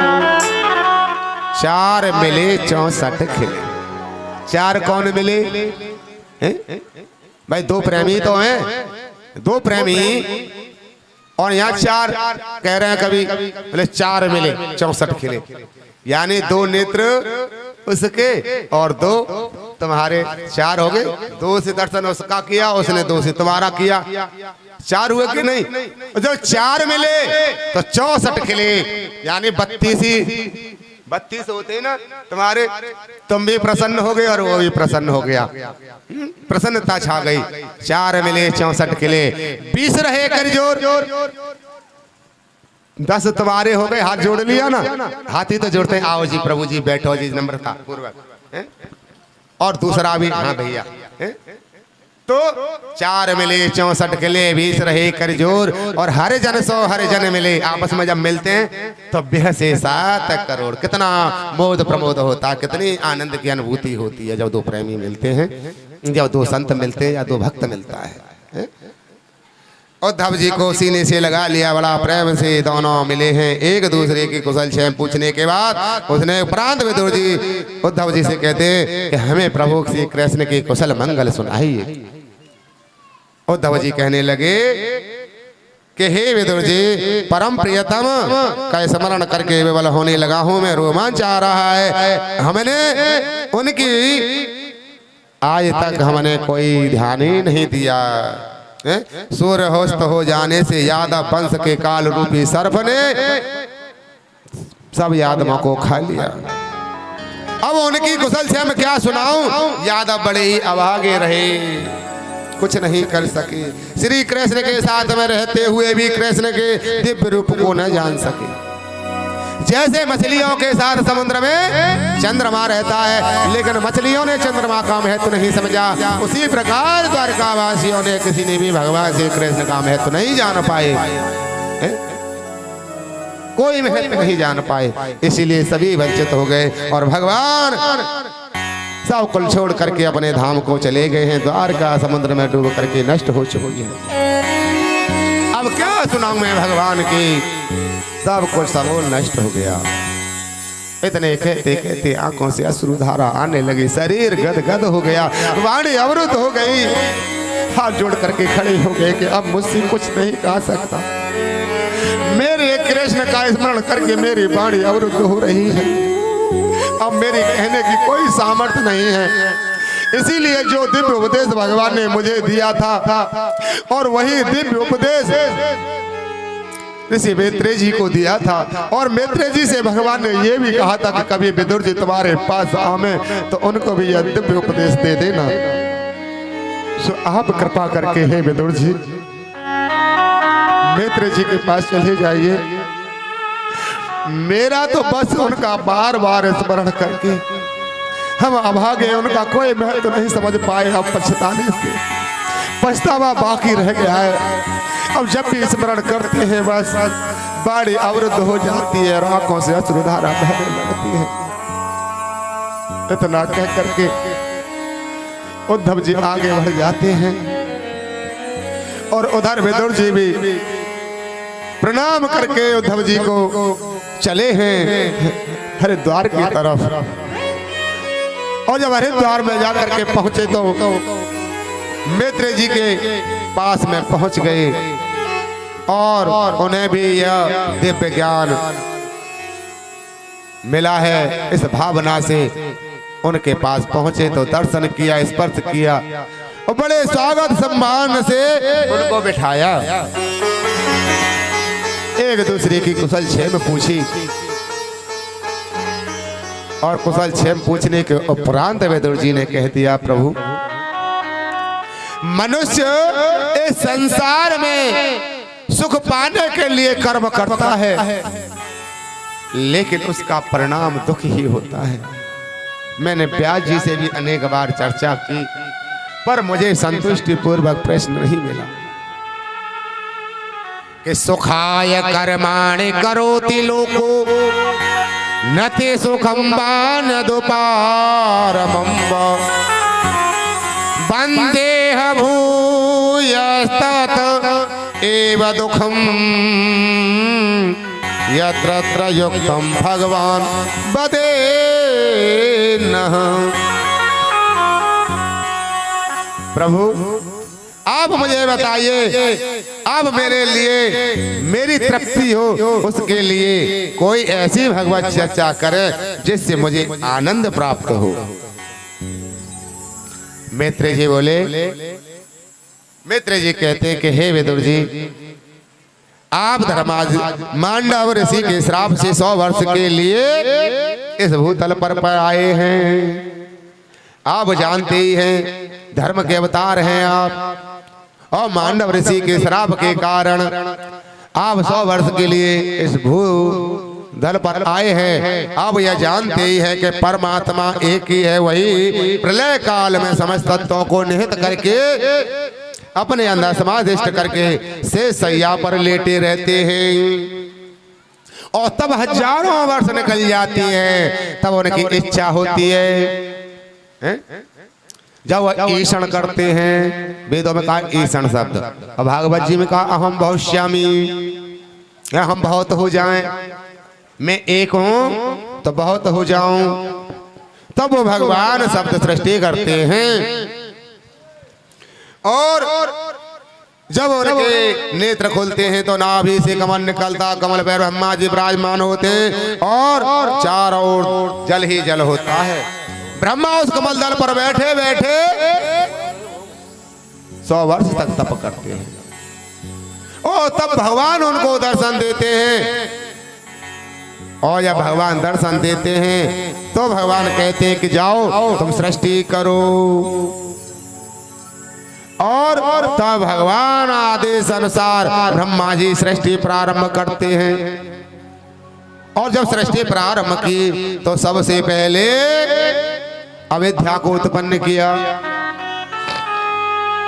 और पवित्र मन से सनकादिक ऋषियों को उत्पन्न किया, लेकिन इन्होंने सृष्टि करने से इनकार कर दिया, मना कर दिया।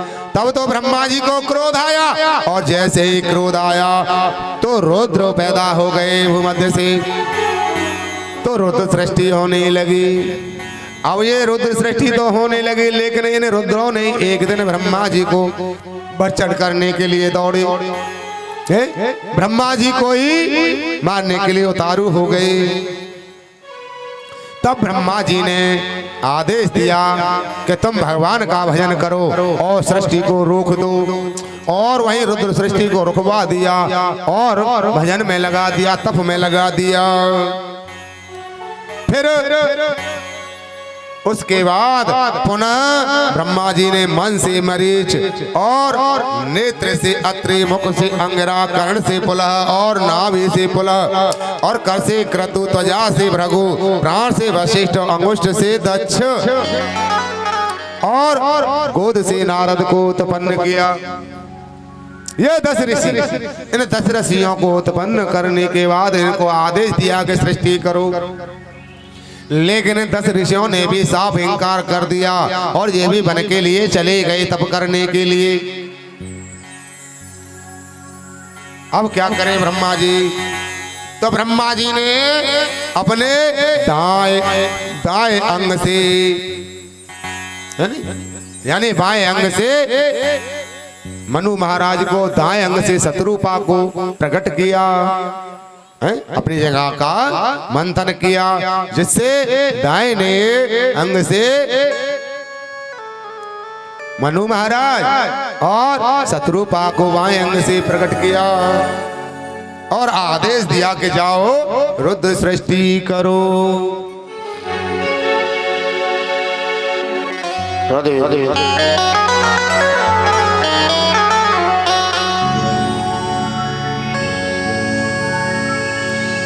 संसार के स्वामी ने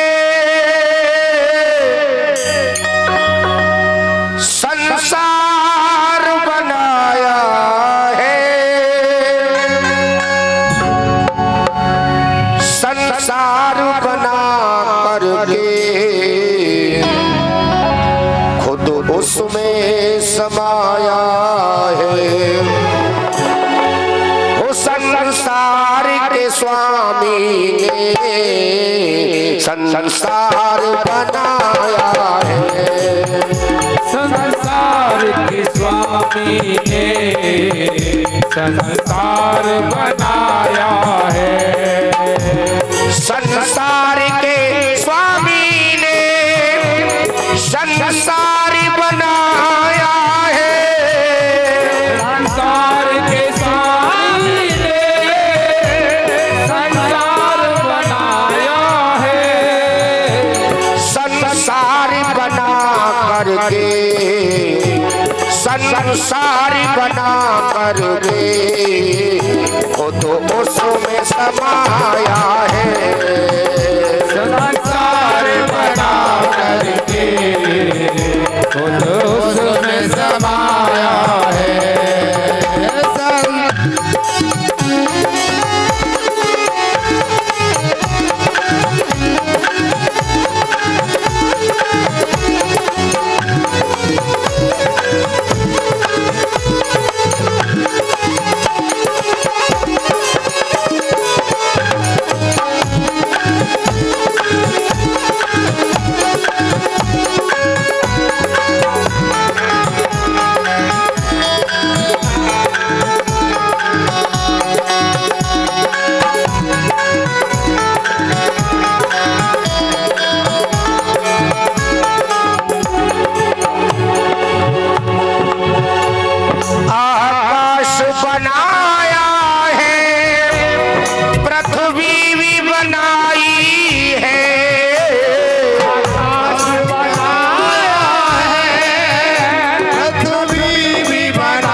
करके वो तो उसमें समाया है।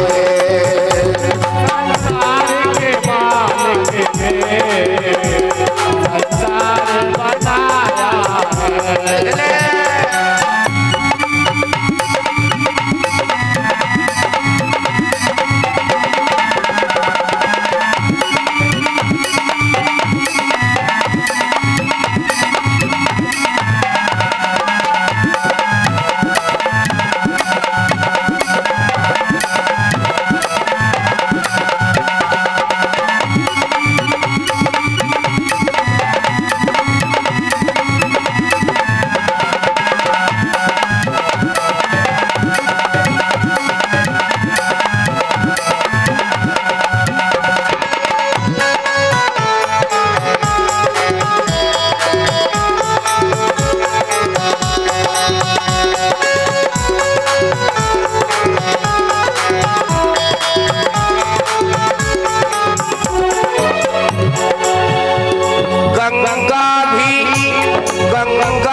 बना करके, सरयू को बना करके, वो तो उसमें समाया है संसार के लोगों ने, संसार बनाया है।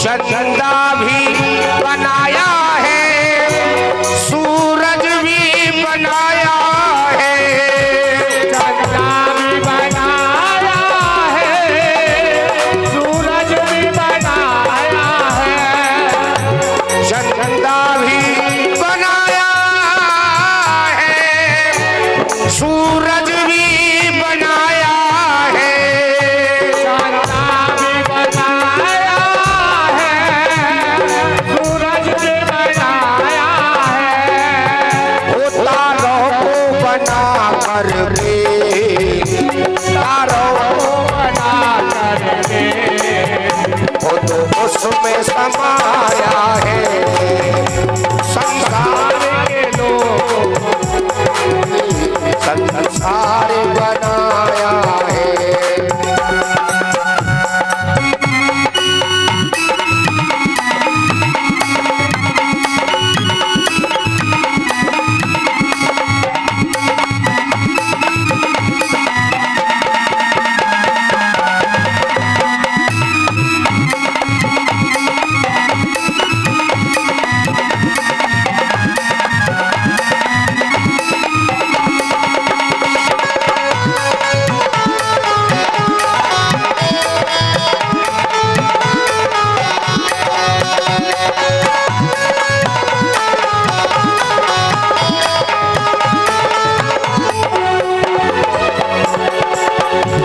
साधु भी बनाए हैं, ये संत बनाए हैं, साधु भी बनाए हैं, ये संत बनाए हैं, साधु भी बनाए हैं,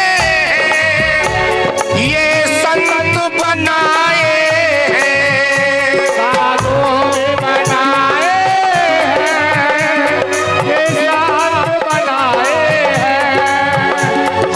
सबको बना करके, ओ हम सबको बना करके, वो तो उसमें समाया है संसार के स्वामी ने, संसार बनाया है, संसार के स्वामी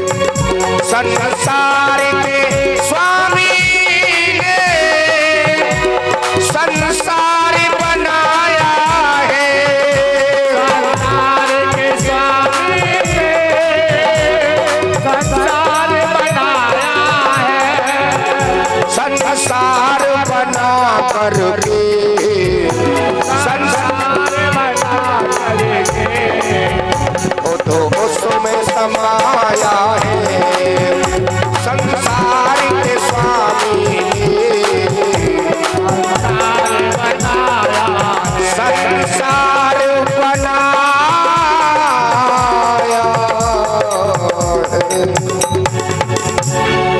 गोविंद भगवान की जय। जय जय श्री राधे श्याम। तो आइए अब मनु और शत्रुपा को पैदा किया ब्रह्मा जी ने अरे परीक्षित जी, तो उनको मैथुन सृष्टि करने का आदेश मिला। मनु ने शत्रुपा से 2 पुत्र उत्तानपाद और प्रियवत, आकृति, देवहूति और प्रसूति 3 पुत्रियों को जन्म दिया।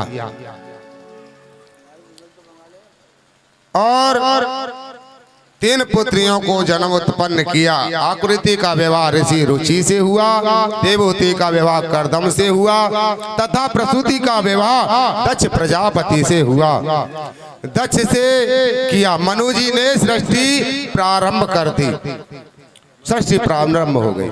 लेकिन पृथ्वी के अभाव में सृष्टि को कहाँ रखें, बस ये समस्या खड़ी हो गई।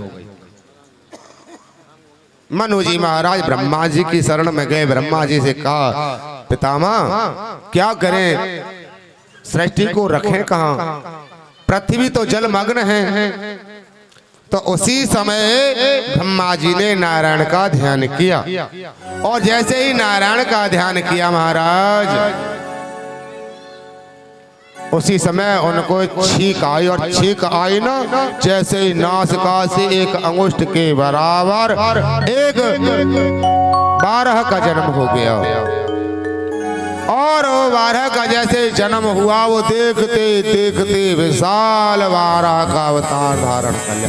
बोलो 12 भगवान की जय हो। ये प्रथम 12 अवतार भगवान का हुआ। और भगवान ने उसी समय जल में प्रवेश कर और पृथ्वी को नासिका पे रख करके और लेकर के आए। और रास्ते में हिरण्याक्ष का वध भी किया। और हिरण्याक्ष का वध करके पृथ्वी को ला करके जल के ऊपर स्थापित कर दिया।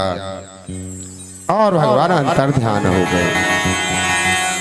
विदुर जी के पूछने पर कि भगवान ने हिरण्याक्ष का वध क्यों किया, मैत्रेय जी ने बताया कि एक दिन कश्यप सूर्यास्त के समय अग्निहोत्र कर रहे थे।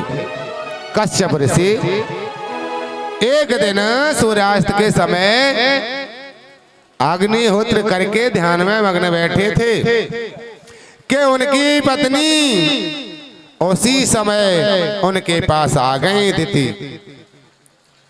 कामांध हो करके और कहने लगी, महाराज मैं पुत्र कामना से तृषित हूँ, आओ मेरी इच्छा यानी मनोरथ पूर्ण कीजिए।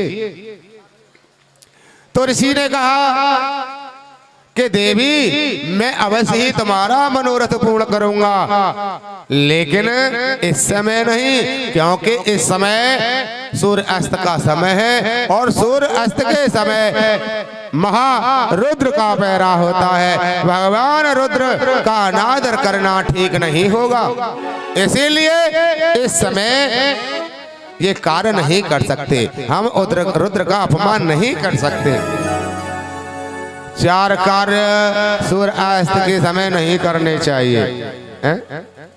4 कार्य सूर्य अस्त के समय नहीं करने चाहिए, जिसको करने से दुष्परिणाम ही सामने आता है। न मानो तो करके देख लेना, ठीक है। और कर रहे हो तो परिणाम तुम्हारे सामने आ रहे हो, तो इसमें कोई बात नहीं। समय हो गया है तुम्हारा, 5:15 बज गए। अगर कहो तो मैं 4 बातों को बता दूं, न कहो तो यही कथा को विश्राम दे दूं। बताऊं? जब बाबा कह रहे थे जो जनानी जो के कोस है वो गाई थे, ऐसा तो नहीं करती हो, तो झूठ बोलते हैं। ये दोनों 2 बाबा जी लड़े कि बोले 5 ते ऊपर ले जाओ, तो बोले 5 ते पहले आरती करके नीचे उतरिया करो, हैं? तो यूं कह रहे, तो भैया ऐसा मत करियो कि को मुझे दोष दो, जो मैं तो 4:30 बजे भी कर सकता हूँ। मैं तो तुम्हारी भावना की वजह से थोड़ा आनंद मुझे भी आता है, क्योंकि मुझे तो आनंद आता ही आता है, पर मैं चाहता हूँ कि आपको भी आनंद उसी आनंद में मग्न रहें, तो अच्छी बात। तो 4 बातें बस इनको बताता हूँ, फिर कल आगे कथा को बढ़ाएंगे। तो 4 कार्य कौन कौन से नहीं करने चाहिए, वैसे ध्यान की बात है कि संध्या काले च प्राप्ते चतुर्कर्माणि वर्जिते आहारे मैथुनम निद्रा स्वाध्याय विशेषतः। ये 4 कार्य हैं, ये कभी नहीं करने चाहिए। आए समझ में? नहीं आए, बता देता हूं। आहार, मैथुन, निंद्रा और स्वाध्याय, इनसे क्या होता है महाराज? बोले सुनो कि आहारे जायते व्याध कि गर्भ दुष्ट च मैथुने कि निंद्रायाम हरते लक्ष्मी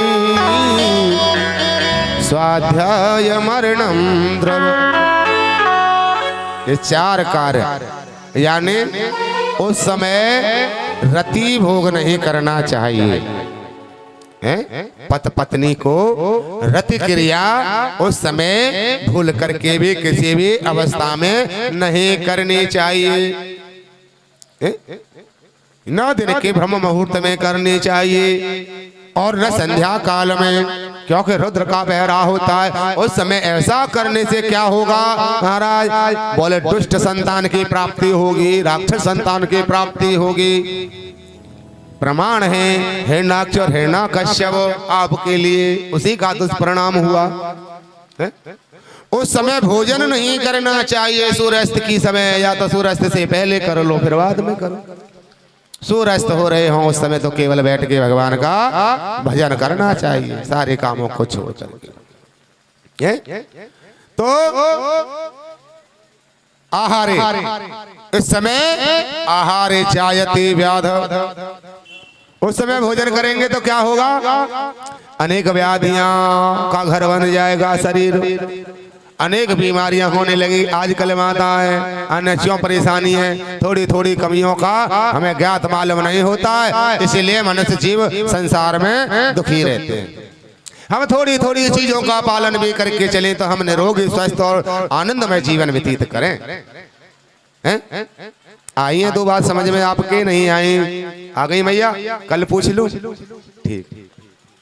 तो निंद्रायाम हरते लक्ष्मी, यानी उस समय बहुत से आएंगे सो जाएंगे, सोना नहीं चाहिए उस समय खटिया को छोड़ देना चाहिए। आजकल देखा है ना, उस समय तो मरीज भी होता है ना, तो हॉस्पिटल में भी मरीजों को भी बैठा कर देते, बोले बैठा करो इनको। को संध्या काल के समय, सूर्यास्त के समय हमें लेटना नहीं चाहिए। निंद्रायाम हरते लक्ष्मी, क्या होगा उससे? बोले लक्ष्मीहीनता फैलेगी, लक्ष्मी उसके घर से किनारा कर जाएंगे। श्रीहीन होता है ऐसा व्यक्ति, यह सम्मान कीर्ति हुई उसकी सब चली जाती है। तो स्वाध्याय मरणम द्रव, उस समय बच्चे अतिक करके उसी समय पढ़ते हैं। उस समय न पढ़ना चाहिए, न किसी मास्टर को ट्यूशन आदि करना चाहिए, लेकिन मूर्खता बस कर रहे हैं। बस पैसा कमाना, धन कमाना, करो बच्चे की बुद्धि ठोस बनो चाहे न बनो, क्या फर्क पड़ता है? उनको मतलब नहीं, उसको पैसे से मतलब, इसीलिए उनको ज्ञान ही नहीं है। बस इतना ही मैकॉली वाली शिक्षा याद रह गई है, वही पढ़ाते हैं। अपने सांस्कृतिक भारत की शिक्षा तो उनके पास है ही नहीं। उसका दुष्परिणाम हमें को देखने को मिल रहा है, हमारे समाज को, हमारे पुत्रों को देखने को मिल रहा है। तो उस समय माता पिता अगर घर पे बच्चा है तो मना कर दो, बेटा इस समय नहीं पढ़ो, खेलो कूदो खाओ, मतलब डोलो फिरो, आनंद लो, भजन करो, कुछ ऐसे कार्य में लगा दो, पर लेकिन उस समय नहीं पढ़ना चाहिए। उस समय पढ़ने से क्या होता है कि मरणम द्रव, यानी स्मृति हमारी जो है, बुद्धि जो है कुंठस्थ हो जाती है। इसीलिए बच्चों में आजकल याददाश्त नहीं रहती। इन्हें पहले एक बार सुना या कोई भी चीज सुन ली एक बार, फिर उसको चाहे 5 साल पीछे पूछ लेना उस चीज को, याददाश्त पक थी। आज बुद्धिहीनता फैलती चली जा रही है। तो इसका छोटी छोटी गलतियों का जीवन में हम थोड़ा थोड़ा भी अगर सीख के ऐसे ही अनुष्ठान साधन से रहें तो हमारा जीवन आनंदमय व्यतीत होगा। बोलो गोविंद भगवान की जय। आइए आज की कथा को यहीं विश्राम देते हैं और कल यहीं से फिर प्रारंभ कर देंगे आगे की कथा को। कल भी बहुत ही अच्छी अच्छी कथाएं आपको सुनने को मिलेंगी। परीक्षित महाराज जी, कश्यप के यहाँ राक्षसों का पुत्र जन्म होना, और किस कारण से भगवान के यहाँ आए और हिरण्याक्ष का वध, देवहूति का विवाह और कपिल भगवान का कल जन्म होगा। और भी आपको भक्तियों के बारे में बताई जाएगी कि नवदा भक्ति कौन कौन सी हैं। आसन धारणा और ध्यान आसन के बारे में भी कल चर्चा करेंगे कुछ, और माता अनुसुईया की भी कथा कल आपको सुनाएंगे। और माता अनुसुईया के बाद में फिर आपको माता सती की कथा भी कोशिश करेंगे सुनाने की, है ना। तो कल जहाँ तक है कि कल से विवाह तक की कथा आपको ले जाने की पूरी कोशिश करें, है ना। आइए सभी भक्त अपने अपने स्थान पर खड़े हो जाएं। ओम ज्वालामालिन्यै नमः।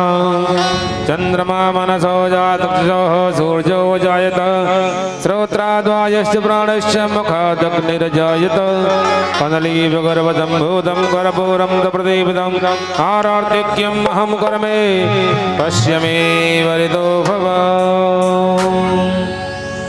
हो तारोरी सखी, हो तारोरी सखी,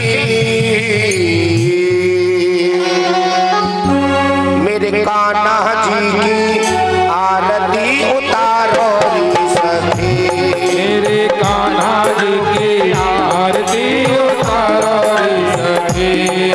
उतारो री सखी, उतारो री सखी,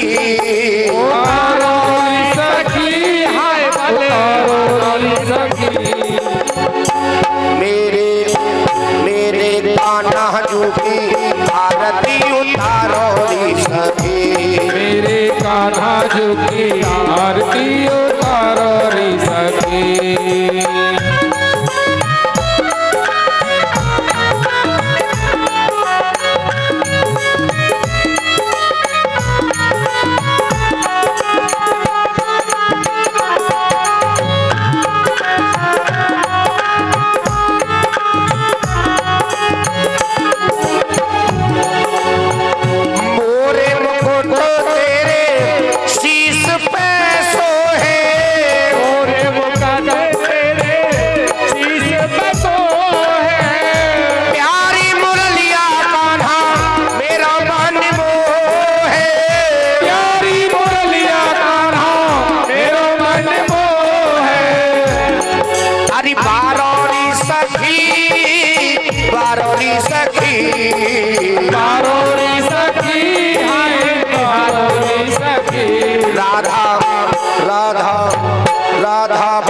की आरती उतारो री सखी, राधा वल्लभ की आरती उतारो री सखी।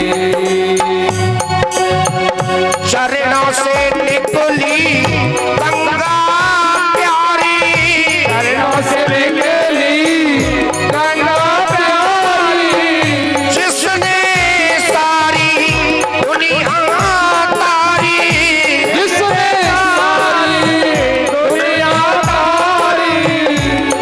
मतवारो री सखी, मतवारो री सखी, मतवारो री सखी, मतवारो री सखी। राधा रुक्मिण राधा वल्लभ की आरती उतारो री सखी, राधा वल्लभ की आरती उतारो री सखी।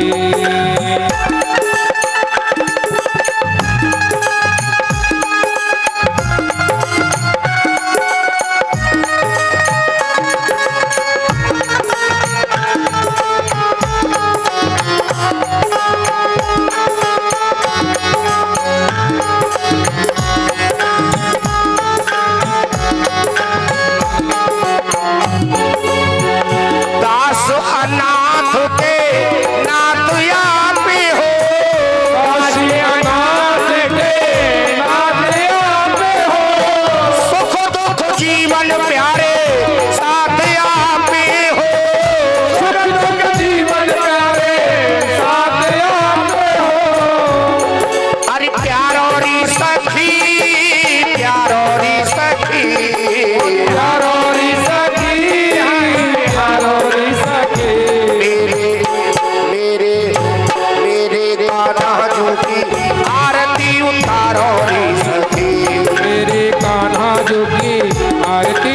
उतारो रे सखी ललिता विशाखा सखियां सारी ललिता विशाखा सखियां सारी संग सोहे ब्रस भान दुलारी संग सोहे रसदान दुलारी बजबारो री सखी बजबारो री सखी बजबारो री सखी प्यारो री सखी मेरे मेरे मेरे कान्हा जूठी आरती उतारो री सखी ओ मेरे कान्हा जूठी आरती उतारो री सखी जो श्याम प्यारे की आरती गावे श्याम प्यारे की आरती गावे बस वैकुंठ परम पद पावे बस वैकुंठ परम पद पावे नंद दुलारो री सखी दुलारो री सखी नंद दुलारो री सखी दुलारो री सखी राधा राधा राधा वल्लभ जूठी आरती उतारो री सखी ओ राधा वल्लभ जोगी आरती उतारो रे सखी श्री हरिदास के प्यारे तुम हो श्री हरिदास के प्यारे तुम हो तेरे मोहन जीवन धन हो तेरे मोहन जीवन धन हो हरि प्यारो री सखी प्यारो री सखी प्यारो रे सखी प्यारो रे सखी ओ राधा वल्लभ जूठी आरती उतारो री सखी ओ राधा वल्लभ जोगी आरती